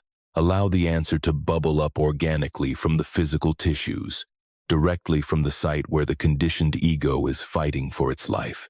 What terrifying phantom is this physical holding desperately trying to shield you from? What catastrophic outcome is your constructed identity, your tragic story, and your collapsed state working so exhaustingly hard to prevent? Allow the raw truth of it to rise to the surface. Whatever horrific fear emerges, simply allow it to exist without immediately trying to sanitize it, argue against its logic, or desperately reassure yourself that you are safe. Just let the raw fear stand fully naked and present in the room with you. Step 3. The breath of dissolution. And now, we execute the crossing. I want you to draw in a slow, deliberate breath. This does not need to be a forced, aggressive, or theatrical inhalation. Simply invite a breath that physically reaches just a fraction deeper than the exact physical location where that tension resides. Inhale a breath that effortlessly slides completely underneath the barricade of holding a breath that physically passes straight through the center of the gate. As that oxygen fills you, I want you to entertain a radical concept. Just consider, for one fleeting moment, the profound possibility that what awaits on the exact opposite side of that terrified tension is absolutely not danger. It is not the catastrophic nightmare your ego is aggressively guarding against. What lies on the other side is pure, unadulterated space. It is infinite openness. It is the majestic quantum field, the ultimate superposition, and the breathtaking matrix of all infinite possibilities that existed long before you ever collapsed into a tiny, frightened identity. Here is the supreme secret. The conditioned self is actually completely blind to what it truly fears. It thinks it is terrified of public failure. It believes it is terrified of societal judgment or financial ruin. But the ultimate paralyzing terror of the conditioned ego is simply the horror of its own total dissolution. On a very deep, primal level, your conditioned self intrinsically knows that the God state is a hard, undeniable reality. And it is acutely aware that the moment you actually step into that frequency, the old, collapsed version of you, the fragile identity, the tragic backstory, the heavily defended armor will mathematically not survive the journey intact. You will not be violently destroyed.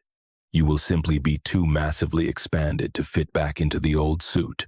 But the pathetic conditioned ego, which has dedicated its entire biological existence to maintaining the familiar status quo, violently interprets massive expansion as literal death and annihilation. Embracing the threshold, that primal terror of dissolution, is the mythical guardian standing fiercely at the gate. This is the exact mechanism that keeps 99% of the population forever paralyzed at the threshold, staring at the door but never turning the handle. They are not actually afraid of the external world.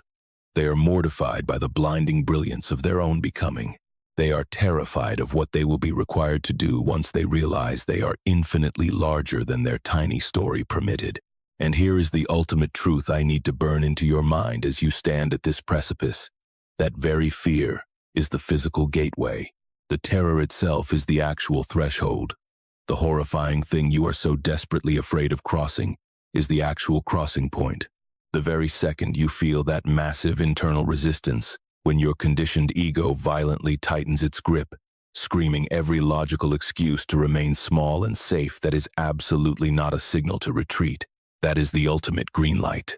That is the undeniable confirmation that you are standing in the exact right place. That is simply the gate performing its function as a gate. So, cross it. Do not wage war against the fear. Do not exhaust yourself trying to wrestle it to the ground, overpower its logic, or desperately convince your ego that it is safe. Simply bypass it by breathing straight through the center of it. Take that next, courageous breath from completely underneath the gripping tension. Liberate yourself by simply allowing the monumental expansion to wash over you, rather than exhausting your ego trying to forcefully make it happen. Cross the line by simply generating the radical willingness to become exponentially more than your small, obsolete story ever allowed. The gateway has been breached. You have officially stepped through. Now, what exactly awaits you on the other side of this threshold? We must dissect this landscape with absolute, clinical precision, because the default, collapsed mind almost universally hallucinates an entirely incorrect version of this new reality. The ordinary ego desperately hallucinates a flawless paradise. It envisions a magical utopia completely devoid of friction, a perpetual high of effortless inspiration, and an endless stream of abundance that demands absolutely zero exertion and presents zero physical challenges. I must warn you right now, this cartoonish, utopian fantasy is the artificial version of the God state, and it acts as one of the most dangerous, impenetrable barricades preventing true transformation. Why? Because the exact moment the grounded reality of the other side fails to match this childish delusion, the seeker falsely concludes they haven't actually crossed. They tragically assume they failed the test, retreat back to the threshold, and endlessly loop back into preparing themselves. They remain perpetually stuck at the gate. The profound truth of the God state is that its reality is simultaneously much more shockingly ordinary and exponentially more extraordinary than any spiritual fairy tale. It is astonishingly ordinary because you do not magically vaporize into a floating orb of light. You remain intrinsically you. You retain your unique personality quirks, your historical timeline, your personal preferences, your intricate relationships, and your heavy earthly responsibilities. You will absolutely still encounter agonizingly difficult days. You will still face monumental physical roadblocks. You will still commit human errors. Entering the God state does not violently eject you from the messy, physical human experience. Rather, it fundamentally alters the underlying stratum from which you interact with it. Simultaneously, it is infinitely more extraordinary because shifting your foundational operating layer mathematically changes every subsequent outcome. Imagine ripping out the crumbling, rotten foundation of a skyscraper and replacing it with indestructible quantum bedrock. The physical footprint of the building remains identical, but the architectural magnitude of what can now be constructed upon it is radically, entirely different. The death of the past's authority. On this new side of the threshold, you instantly cease begging your past for permission to architect your future.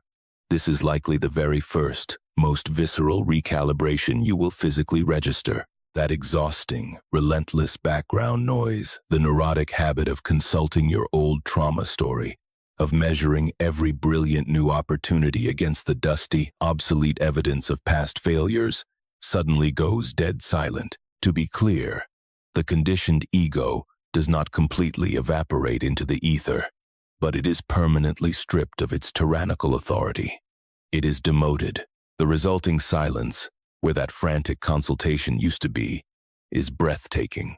It feels exactly like a loud, oppressive hum shutting off in a crowded room, a suffocating noise you didn't even realize was drowning you out until the exact millisecond it finally stopped. The shift to sovereign self-worth. Furthermore, you completely abandon the desperate, exhausting pursuit of external validation to confirm your own existence. In the collapsed matrix, daily life is a pathetic, endless referendum on the self. It is a frantic race to harvest approval, artificially manage public impressions, and neurotically adjust your behavior just to squeeze a desired reaction out of the masses.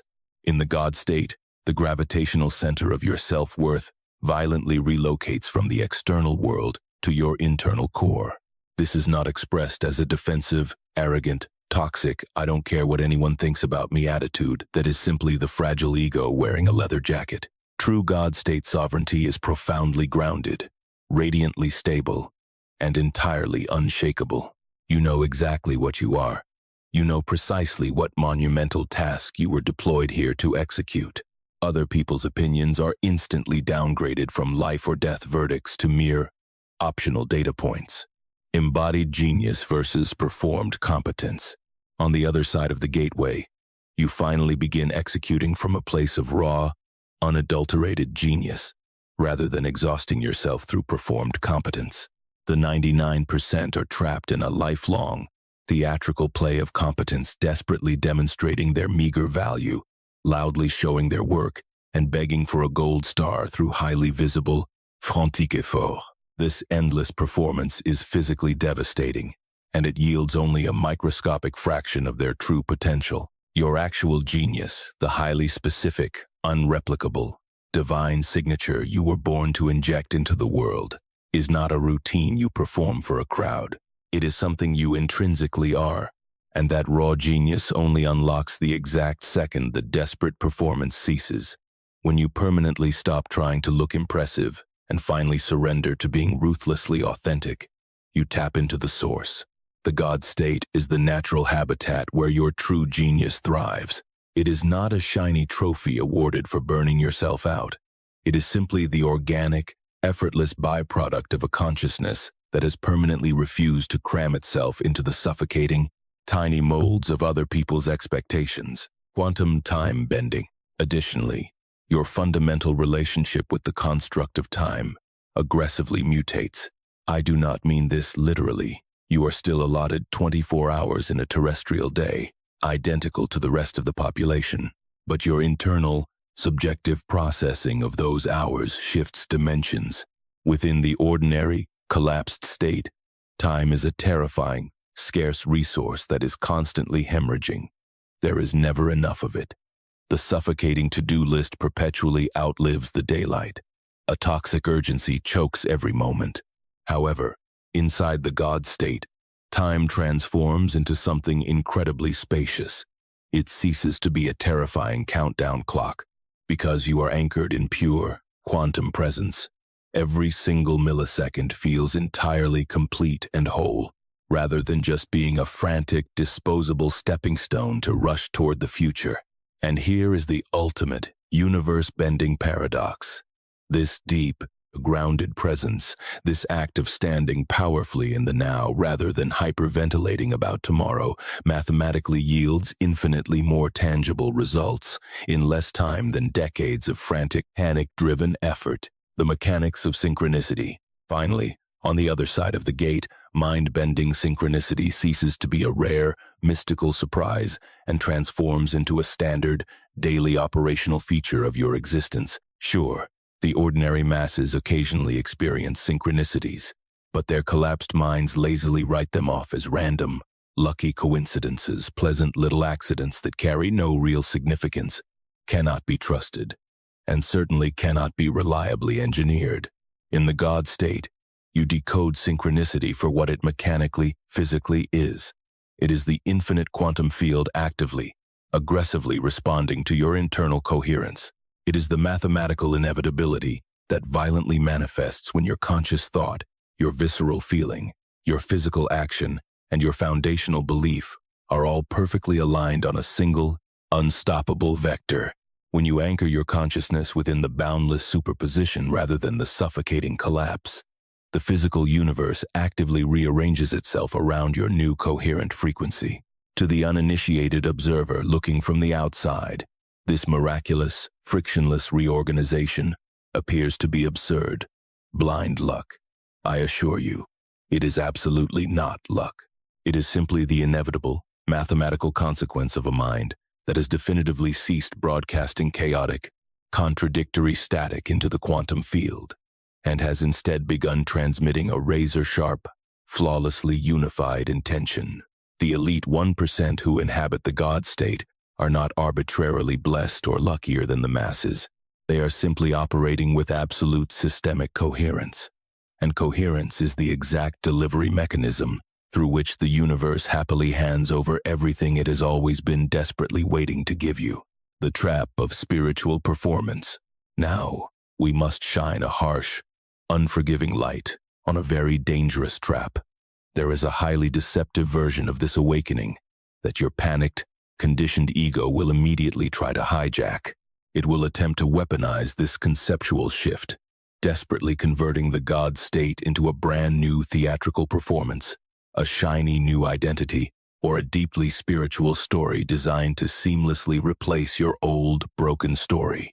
Suddenly, attaining the God state becomes just another exhausting goal to conquer, an elite status to flaunt, a glittering new costume to zip yourself into.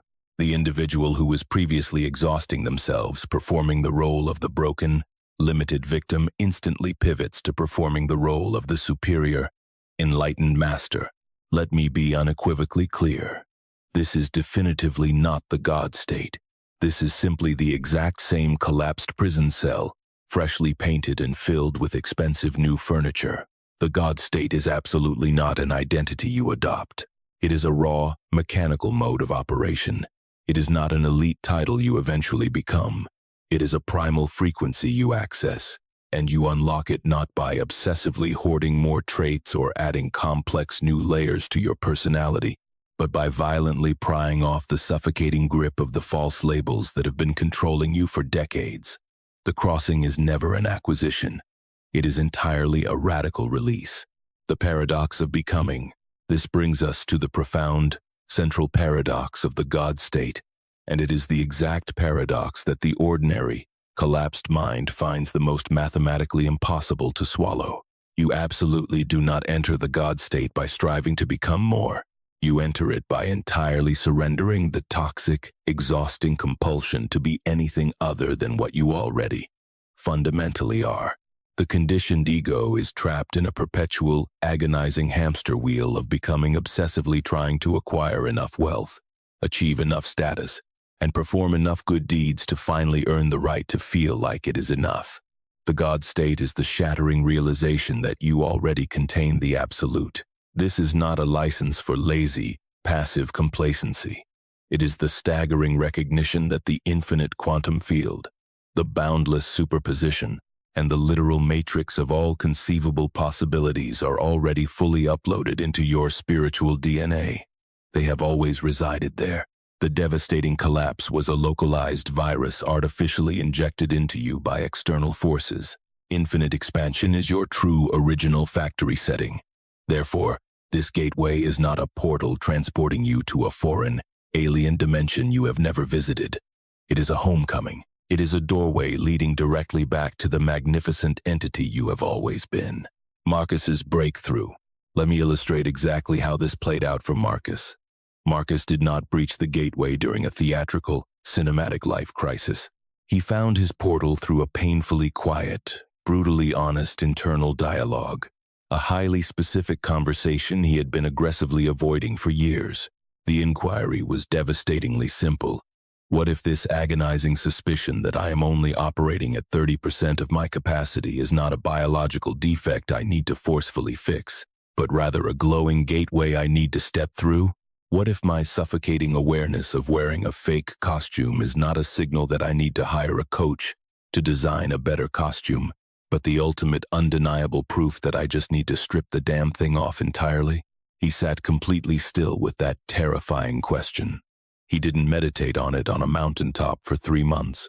He sat alone in the driver's seat of his parked car for exactly 4 minutes right before a mundane corporate meeting. 4 minutes of raw, undefended, terrifying contact with the absolute truth of his own existence. And in that microscopic window of time, the tectonic plates shifted. The heavens didn't dramatically part, but deep within the subterranean substrate of his consciousness, beneath the endless performance, the tyrannical grip of his ego finally loosened. Just a fraction of a millimeter. The crack appeared. Marcus did not instantaneously transform into a glowing deity. He got out of his car, walked into his mundane meeting, drove back to his house, ate a normal dinner, and went to sleep. But the internal geometry had been permanently altered. The following morning, when he sat down at his desk, he noticed the profound silence, the frantic, neurotic consultation with his historical trauma, the exhausting habit of demanding his past provide evidence for his future, was remarkably quieter. It wasn't entirely eradicated, but the volume was turned drastically down. And within that stunning silence, where the ego's screaming used to dominate, he caught the frequency of something entirely new. He received an idea. It wasn't a logical, incremental, step 2 leads to step 3 corporate strategy.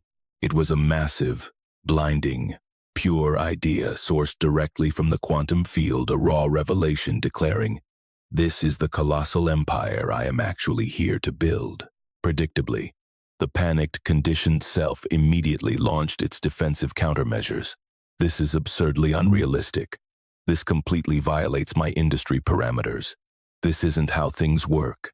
Someone with my background cannot pull this off." But the crack in the armor was already there. The blinding light from the other side was already pouring into the room, and for the very first time in his adult life, Marcus aggressively chose to walk toward the light instead of retreating into the pathetic story. What unfolded next was not a fairy tale of overnight magic. It was the brutal, mathematical consequence of a consciousness that had permanently breached a new dimension. He instantly perceived massive leverage points and opportunities that had always been physically hiding in plain sight. He orchestrated impossible connections that the collapsed version of him would never have even registered. He began executing his daily operations with a terrifying, frictionless coherence, completely free from his old internal static. Over a strikingly brief period, his external reality violently reorganized to perfectly mirror his new internal layer. Marcus did not morph into a stranger. He simply ripped off the suffocating costume and finally expanded out of that 30%, settling into the terrifying, magnificent, actual size of what he was always meant to be. Elena's expansion, Elena's trajectory, following her own physical crossing, completely mirrored this exact architectural structure, even though the specific variables of her physical life differed entirely. She immediately and permanently ceased begging her suffocating, small-town narrative for permission to take up space. She completely destroyed the habit of calculating her life's trajectory against the pathetic, contracted consensus reality of her peers. She began pulling her operational commands directly from the infinite quantum field, and that field which inherently possessed absolutely zero mathematical record of her societal limitations, and only ever contained the breathtaking, full-scope blueprint of her ultimate capacity, responded beautifully. The universe responded beautifully. Elena did not magically escape her physical circumstances overnight in a cloud of smoke. She did not burn her entire life to the ground, abandon her family, and run away to start completely fresh in a new country. What she actually did was fundamentally shift the foundational layer from which she engaged with those exact same circumstances. And because physics demands equilibrium, that profound internal shift inevitably reorganized everything else around it. The transformation unfolded precisely the way all quantum phase transitions operate. It happened gradually, then gradually, then gradually, and then suddenly, all at once. This is the exact, replicable architecture of the process. This is precisely what crossing the threshold looks like in raw, breathing, physical reality. It is rarely a cinematic, chaotic departure from everything you have ever known. It is simply a devastating, fundamental swap of your core operating system. It is the permanent relocation from the collapsed state into the infinite field, the rejection of the pathetic story in favor of the absolute truth, the violent shedding of the suffocating costume to finally reveal the sovereign self. And then, with mathematical certainty, the tangible results follow. They do not arrive as a polite reward handed out by a pleased universe because you behaved nicely. They arrive as the brutal, unavoidable, natural consequence of a newly coherent system functioning perfectly in alignment with its true nature. The guardian at the threshold. Listen to me very carefully. You are physically standing at the very edge of this threshold right now. I am not speaking in poetic metaphors. The literal fact that you have remained anchored in this transmission up to this precise minute, the fact that a dormant piece of your DNA recognized the energetic address of these words and magnetically pulled you toward them is absolutely not a random accident. It is the quantum field actively communicating with itself. It is the towering, fully actualized version of you that already exists on the other side of this gate, violently reaching backward through the space-time of this transmission, desperately trying to guide the terrified version of you still shivering on the edge. The gateway is wide open, and because we are in the final approach, I must directly address the specific, toxic defense mechanisms that are currently paralyzing you at the edge. The door is open, but your panicked and conditioned ego possesses a highly sophisticated arsenal of psychological strategies explicitly designed to keep you staring at the entrance forever, without ever actually turning the handle. If we are going to successfully execute this crossing together today, we must ruthlessly expose and dismantle these strategies right now. Strategy 1. The infinite preparation loop. The ego's first and most successful defense mechanism is the illusion of more preparation. The conditioned mind starts whispering, "I am just not ready yet. I need to consume 5 more books. I need to attend 3 more seminars. I need to do years of deep shadow work. I need to be much further along in my healing journey before I am pure enough to access the God state." This is the deadly trap of the infinite preparation loop. It is undeniably one of the ego's most brilliant maneuvers, because endless preparation falsely feels exactly like forward momentum. It successfully mimics the sensation of making progress, but preparation that is subconsciously engineered to infinitely delay the actual leap is not moving you an inch closer to the gate. It is merely frantic, pacing back and forth on the exact same side of the threshold, providing your ego with the comforting illusion of growth without ever demanding the terrifying reality of crossing over. You do not need to figure everything out before you cross. You haven't figured everything out, and you never will. Total intellectual comprehension is not the prerequisite for entry. You are ready to cross simply because you are here. You are ready because the gate physically manifested in front of you today. The portal only unlocked because the specific frequency of your internal readiness perfectly matched the vibration of what lies beyond. The universe absolutely does not waste its energy opening gates for people who lack the capacity to step through them. It opened for you. Strategy 2. The paralysis of disappointment. The second insidious strategy is the terrified question, but what if it doesn't work?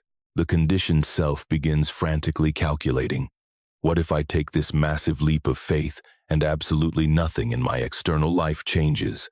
What if this God state is just a delusion, or perhaps it exists for others, but I am uniquely broken and it's not available to me?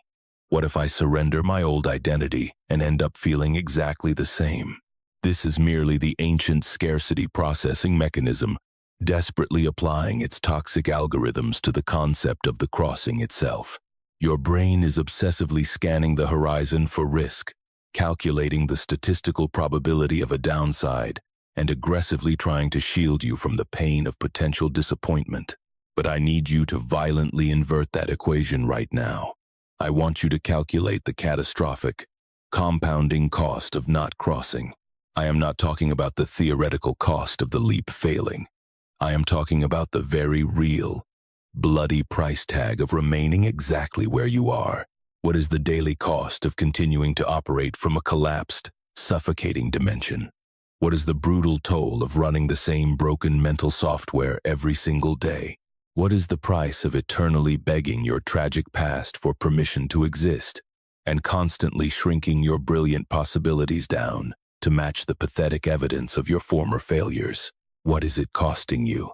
Not in some abstract, philosophical future, but in the raw, visceral texture of your existence today. What is the emotional toll of wearing a fake costume that is 2 sizes too small? What is the agony of walking around with the persistent, humiliating awareness that you are operating at barely 30% of your capacity? What is the unbearable weight of the massive gap between the titan you know you actually are and the tiny fraction of yourself you are currently allowing the world to see? That cost is incredibly real, and it mathematically compounds with interest every single second. Every day you cower at the gate is a day that the internal agony exponentially increases.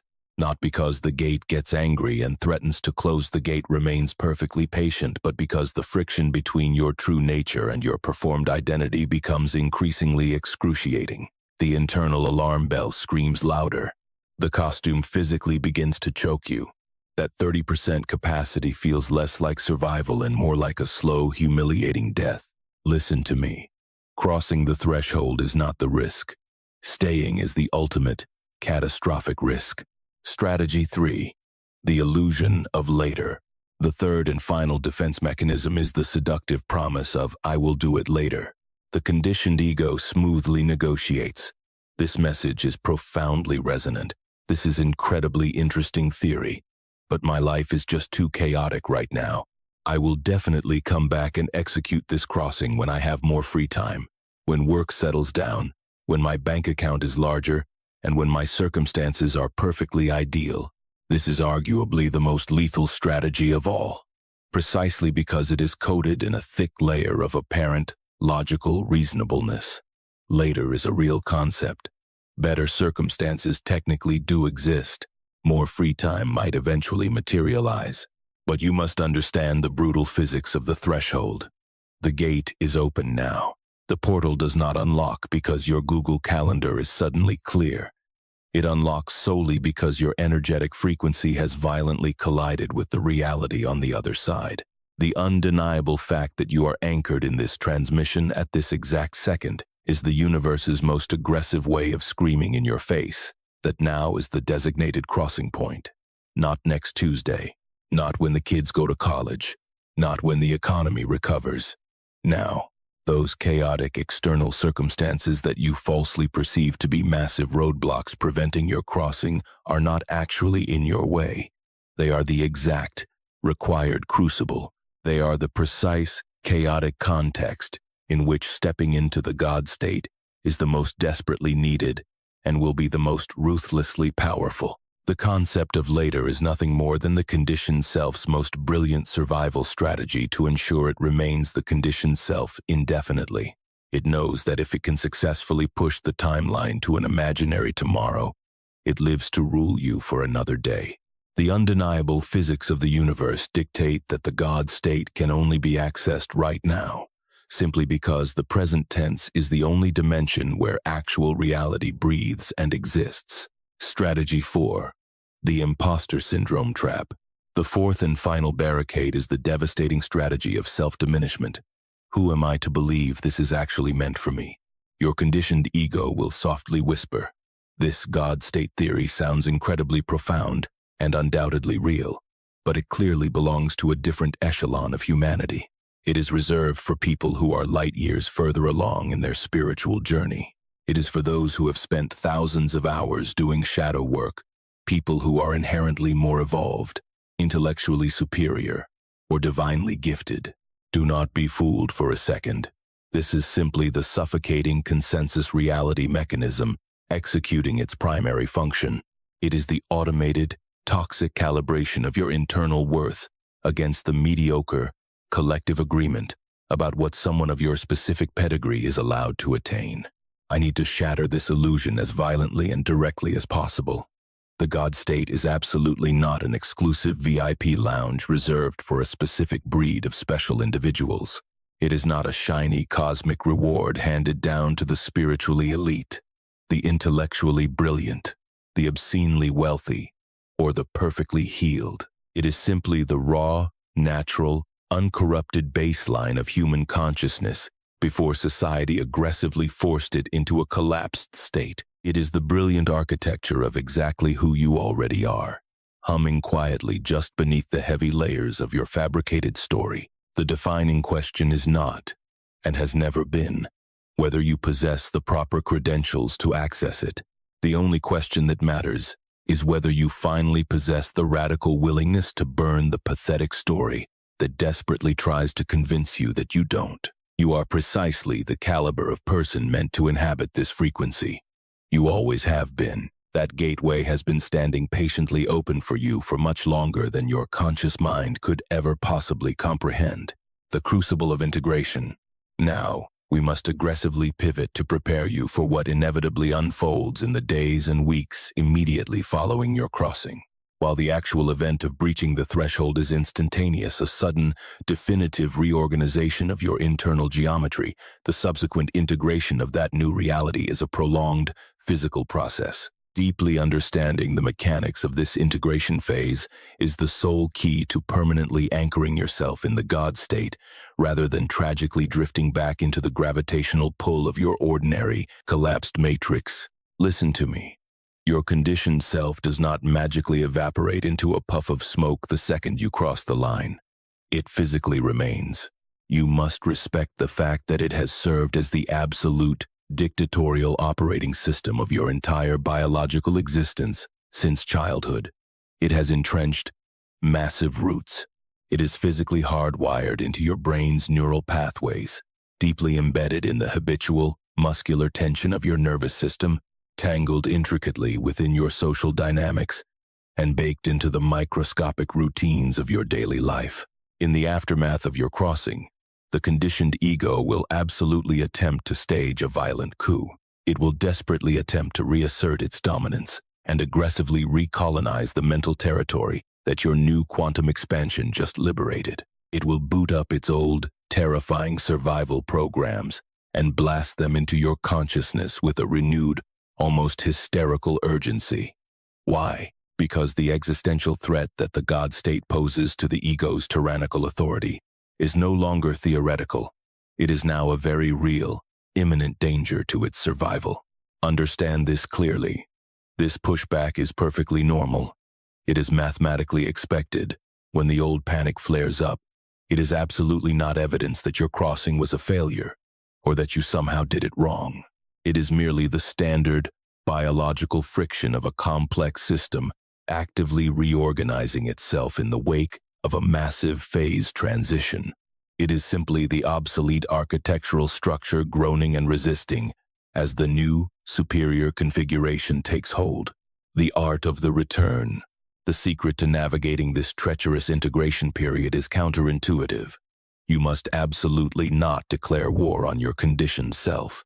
If you aggressively fight the ego, you are actively feeding it your vital life force. You are validating its existence by treating it as a legitimate threat. The ultimate method for navigating this resistance is to bypass the fight entirely and simply return, again and again, to the somatic technology of the practice. When the panic hits, drop your awareness back down. Take that deliberate breath that slips completely underneath the physical knot of tension in your body. Ask the gripping sensation what terrifying phantom it is desperately trying to protect you from. Re-engage your radical willingness to exist as an entity far more expansive than your limiting story permits. Every single time you execute this return, you physically myelinate the new neural pathways. Every single moment you consciously choose to source your instructions from the infinite quantum field rather than your panicked, historical story. You pour concrete into the foundation of the God state. Every single act of creating from a place of profound, love-based alignment rather than defensive fear exponentially deepens your internal coherence. The integration process is not a bloody battlefield. It is a discipline of repetition. It is a daily, sometimes hourly, and occasionally minute-by-minute conscious choice to forcefully pull your operational commands from the elevated dimension you just stepped into, rather than the collapsed prison cell you just escaped from, achieving the default state over time. And this is the breathtaking plateau that 99% of humanity will never witness, because they lack the endurance to stay past the initial friction. The God state permanently cements itself as your default operating baseline. It completely ceases to be a fleeting, euphoric peak experience that requires hours of agonizing meditation to artificially induce. It is no longer an elevated vacation destination you occasionally visit on a spiritual retreat before inevitably crashing back down to reality. It becomes the bedrock. It becomes the solid ground beneath your feet. It becomes the effortless, default layer from which you instinctively process reality as a matter of daily routine. The exact second the God state crystallizes into your baseline default, the corresponding transformations in your external physical reality become undeniably staggering. These massive material shifts do not occur because you suddenly learned a clever new marketing trick, worked yourself into a state of physical exhaustion, or discovered a marginally better corporate strategy. They occur strictly because a fundamentally coherent consciousness, pulling unlimited data directly from the superposition of all possibilities, is suddenly operating within a global ecosystem populated almost entirely by chaotic, incoherent, collapsed minds. You are no longer playing the same rigged game as the masses. You are no longer competing on their exhausting linear terms. You are entirely unbound by the invisible glass ceilings that suffocate them. The elite 1% who consistently inhabit the God state are absolutely not superhuman entities. They are not genetically mutated, specially gifted, divinely chosen, or cosmically favored by a biased universe. The solitary, brutal truth is that they are operating from the God state consistently. That is the entire secret. That is the complete, unfiltered explanation for their dominance. The God state, when inhabited as a permanent residence rather than a weekend getaway, mathematically guarantees top 1% results, not through mysticism or unfair advantages, but through the pristine, sterile, quantum mechanical reality that a perfectly coherent system anchored in the infinite superposition can physically reach out and grab massive possibilities that a collapsed system is literally blind to. And you possess the absolute authorization to access this exact power matrix, not eventually, but right this very second. The relational shockwave. Finally, we must critically examine the external, community aspect of this monumental crossing. Entering the God state is definitively not a solitary, isolated achievement. It is not a private, secret enlightenment you keep locked away in a dark room. It is a fundamental alteration of the energetic layer from which you engage with the entire physical universe, and that explicitly includes every single human being in your orbit. Make no mistake, the people surrounding you will notice the shift immediately. You will emit a completely different frequency. Some of them will be magnetically, helplessly drawn to the unprecedented power they witness radiating from you. They will tangibly feel your unshakable coherence. They will subconsciously sense the massive expansion of your aura. They might lack the precise vocabulary to accurately articulate exactly what has shifted within you, but they will undeniably feel the kinetic impact of it. They will experience your new frequency in the exact same visceral manner you can sense the stark difference between sharing a physical room with someone who is intensely, completely present, and someone who is mentally floating millions of miles away. The God state generates a massive, palpable quality of presence that physically alters the room. It aggressively changes the barometric pressure and the energetic atmosphere of every single physical space you walk into. It radically elevates the depth, tone, and quality of every conversation you engage in. Most importantly, it completely incinerates and reconstructs the foundational nature of the relationships you attract, tolerate, and actively maintain. The friction of expansion. However, you must be prepared for the inevitable friction. A significant portion of your current circle will be deeply unsettled by your new emanation. The deeply entrenched, conditioned ego operating inside other people possesses a hypersensitive radar. It instantly recognizes your activated God state as a lethal, existential threat to its own stagnant position. They do not do this with conscious malice or calculated evil. It is merely a blind, biological instinct. Individuals who are heavily invested in the suffocating consensus reality of the collapsed state will subconsciously interpret your massive expansion as a direct, insulting challenge to their smallness. Consequently, they will desperately attempt to drag you back down to their level. They may suddenly become hypercritical, mockingly dismissive, or feign deep, patronizing concern for your well-being. They will dramatically inform you, you have really changed, and I assure you, they will hurl that observation as an accusation, not a compliment. You must treat this pushback strictly as neutral data. It is absolutely not a signal for you to panic and contract back into your pathetic, old story to make them comfortable. Rather, it is vital intelligence illuminating the true architectural foundation of the relationships currently dominating your life. It forces you to brutally distinguish between the connections built entirely upon the fragile ghost of who you used to be and the rare connections capable of anchoring to the towering entity you actually are. Entering the God state does not condemn you to a life of lonely isolation. Instead, it violently and efficiently reorganizes your social geometry. The reorganization of your orbit, The superficial acquaintances who solely occupied your orbit because they benefited from your collapsed identity, your exhausted performance of competence, and your anxious impression management will naturally, inevitably drift into the background. Conversely, the elite individuals who vibrate in perfect resonance with your raw, unedited nature, the rare ones who can confidently meet you out in the infinite field, rather than demanding you shrink back into the tiny story, will begin to arrive. They do not show up as a magical prize. They manifest as a strict, mathematical consequence. It is simply the organic reorganization of your external social reality, aligning itself around a newly coherent, highly magnetic center. You will absolutely not walk alone in the God state, but you will find yourself surrounded by a vastly superior caliber of company. This specific tribe, the community of sovereign individuals who operate exclusively from the field, who have boldly breached their own personal gateways, who relentlessly architect reality from love rather than fear, and who strategize from the boundless superposition rather than the suffocating collapse, functions as one of the most terrifyingly powerful amplifiers of the God state in existence. Why? Because pure quantum coherence is highly contagious.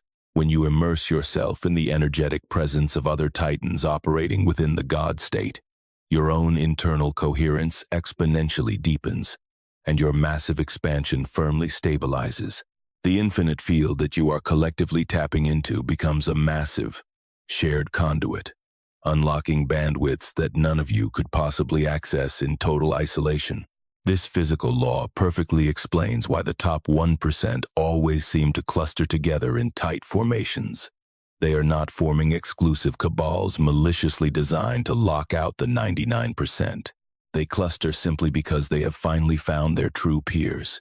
They gravitate toward the rare few who operate from the exact same elevated layer, who speak the fluent, native language of infinite expansion, and who fiercely reinforce each other's continued evolution rather than desperately clawing each other back to the starting line. You must actively seek out your true people.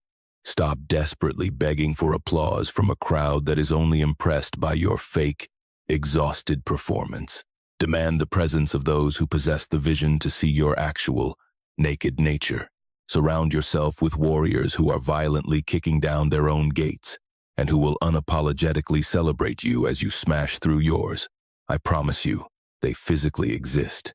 They are out there right now, executing the exact same search.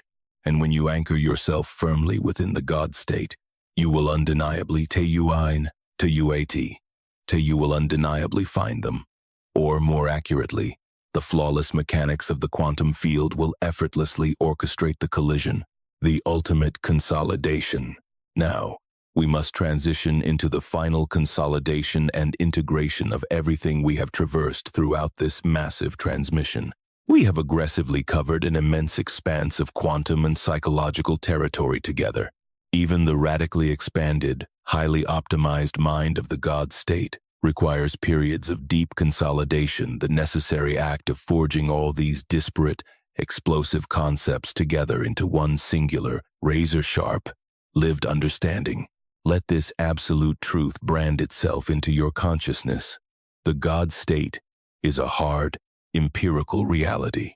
It is definitively not a cute poetic metaphor, a fluffy spiritual fantasy, or a cheap, repackaged self-help gimmick. It represents a highly specific, physically crossable threshold embedded within human consciousness. It is a literal phase transition pulling you from the collapsed state directly into the superposition, launching you out of the pathetic story and into the boundless field, shifting you from a defensive, reactive victim into an unstoppable creative architect, swapping toxic, fear-based adrenaline for pure, love-based alignment, and finally, rescuing you from the shared hallucination of consensus reality to drop you into the full, blinding spectrum of infinite possibility.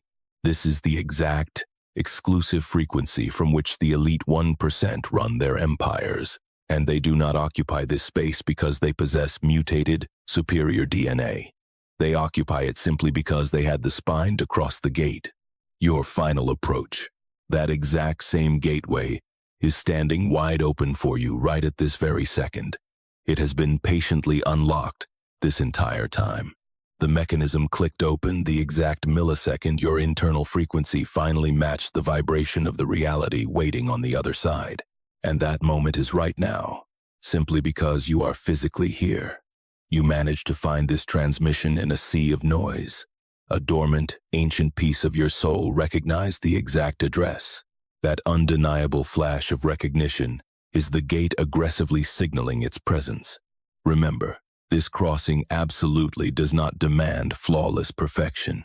It does not require endless neurotic preparation disguised as making yourself worthy. It demands one solitary thing: radical, uncompromising willingness.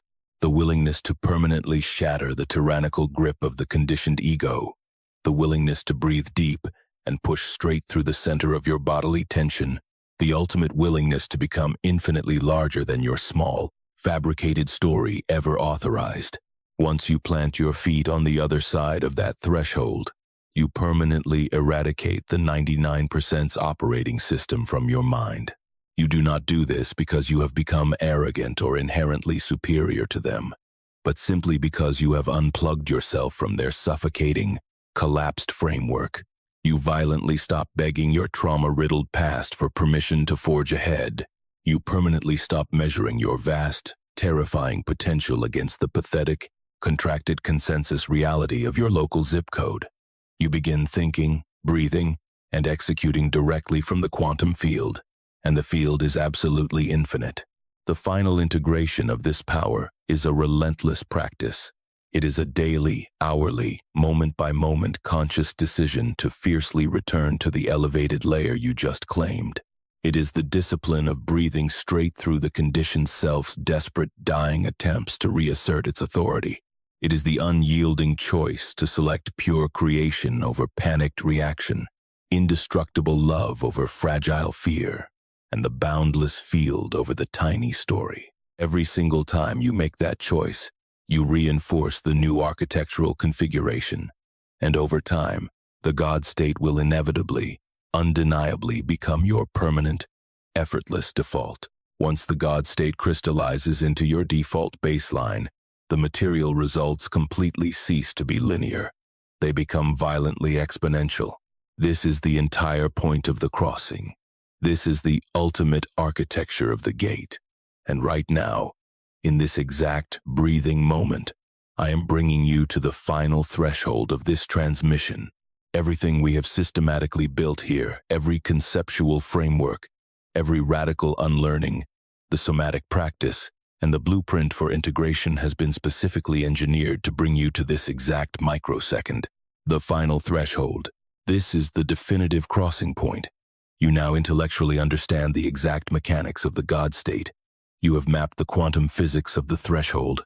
You have physically located the terrifying tension of the gate inside your own nervous system, the exact muscular holding where your conditioned ego desperately maintains its grip.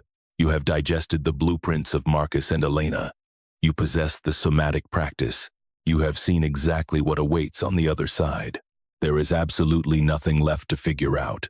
There is only the step, and you must understand. This step is not a frantic, physical action. It is not something you execute with your hands, your feet, or by violently rearranging your external life. It is a microscopic, internal movement. It is a profound shift in the absolute center of gravity of your consciousness. It is a decision, not a loud, dramatic, cinematic, everything changes today declaration, but a quiet, lethal, razor-sharp decision. It is the silent, unshakable verdict. I am choosing to operate from the infinite field, rather than my broken story. I am consulting my sovereign, actual nature, rather than my suffocating, conditioned identity. I am architecting my reality from the superposition, rather than the collapse. The crossing. You are entering the God state right now, not as a fleeting mystical event that you experience once and never repeat, but as a living, breathing practice, as a ferocious moment-by-moment orientation, as the permanent, new default from which you will engage with every single thing that comes next. The gate is wide open. You are standing directly on the threshold, One version of you walked through this entire transmission to arrive at this point. A fundamentally different version is about to step through. Take the breath, the precise breath that slips completely underneath the physical holding. The breath that passes straight through the center of the gate. The breath that says a radical, unapologetic yes to the infinite field. Yes to the massive expansion. Yes to the terrifying, towering reality of what you actually are, rather than the tiny fraction your story has permitted you to be. Take it and cross. You are through. Welcome to the other side, the geography of the superposition. I want you to immediately notice what is different. Not in the external world, the physical environment hasn't reorganized yet. Notice the profound difference in the internal layer, in the subterranean depth from which you are currently reading, hearing, and experiencing this exact moment. There is a unique quality here that definitively did not exist on the other side of the gate. There is a massive spaciousness. There is a deafening stillness that is absolutely not empty, but vibrating and full. It is the overwhelming sensation of having arrived somewhere completely unprecedented, yet simultaneously, deeply, anciently familiar. It feels exactly like you have been here before. It feels like this is actually where you originally started. The entire brutal journey was never an expedition toward an alien, foreign territory. It was a desperate, bloody homecoming back to your original factory setting. This is the God state. This is exactly what it feels like from the inside. The new geometry of challenge. Do not misunderstand this space. It is not a state of constant, manic ecstasy, although blinding moments of ecstasy will absolutely arrive. It is not a state of flawless, robotic perfection, although your execution will become terrifyingly precise. And it is certainly not the total absence of challenge. Rather, it is a fundamentally altered relationship to challenge. From this frequency, a challenge is no longer interpreted as tragic evidence of your inherent limitation. It is immediately recognized as a formal invitation to massive expansion. It is no longer a solid brick wall. It is simply another gate. From this exact second forward, every single obstacle is just a gate. Every brutal difficulty is merely a threshold. Every spike of internal resistance, every frustrating external circumstance, every chaotic event in the world is simply your old conditioned state, helpfully pinging the exact GPS coordinates of your next crossing point. And you, the sovereign entity who has now definitively crossed into the God state, who intimately knows exactly what the crossing feels like from the inside, who possesses the operational practice and the undeniable lived experience of the superposition, you will instantly recognize these new gates, the millisecond they materialize. You will never again mistake them for walls. You will never again turn around in defeat, attempt to exhaustingly walk around them, or waste a decade standing paralyzed in front of them trying to prepare until you feel worthy. You will simply cross them, because crossing is what you do now. It is exactly who you are. It is the baseline operating mechanism of a consciousness that has permanently anchored itself in the God state, the irreversible gift. This is the essence of the 1%. It is not an exclusive club. It is not a shiny gold medal. It is not a social status. It is a raw, mechanical mode of operation. It is a specific, elevated layer of consciousness, a way of engaging with physical reality that effortlessly produces material results the 99% literally cannot access, not because the masses are maliciously banned, but simply because they refuse to find the gate. You have found it. You have crossed it. And the brutal, beautiful truth is that you can never truly go back. You cannot go back. Not because the old collapsed state vanishes into thin air, it physically remains. As all historical states remain mathematically available.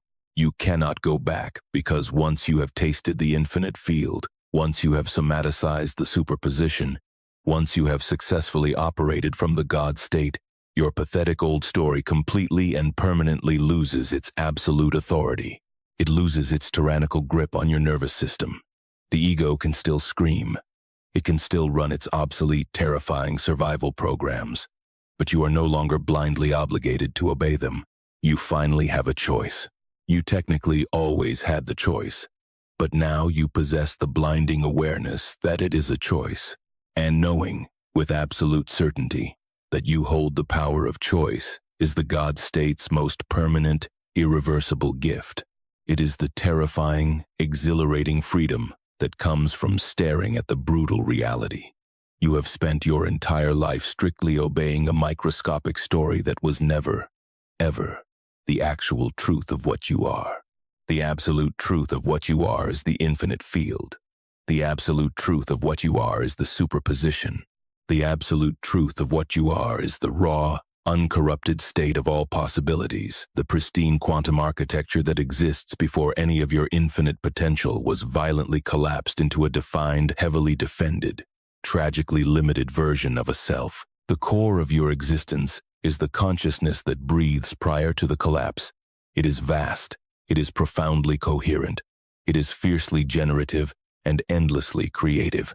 It operates exclusively from the indestructible power of love, rather than the fragile franticness of fear. It pulls its instructions directly from the infinite field rather than the pathetic, historical story. It is the God state. And you are that. Right now, you are not holding this as some distant, futuristic aspiration to be achieved on a mountaintop decades from now.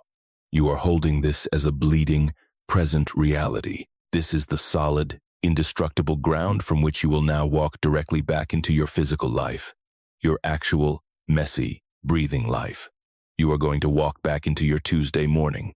You are going to step back into your mundane responsibilities, your complex relationships, your chaotic work, and your daily challenges. And you are going to engage with every single atom of it, from the elevated layer you have just crossed into. The mandate of the field. The gate is securely behind you now. The infinite field is stretched out endlessly in front of you. And this field, vast, perfectly coherent, and pregnant with literally every possibility that has ever existed or will ever exist, is actively, physically responding to the unprecedented coherence you are now bringing to it. So here is your mandate. Go create something actually worth crossing for. Go think in explosive, non-linear dimensions that the 99% literally cannot access. Go build empires from the superposition. Love from the field. Move, speak, and execute from the field. Go be the 1%.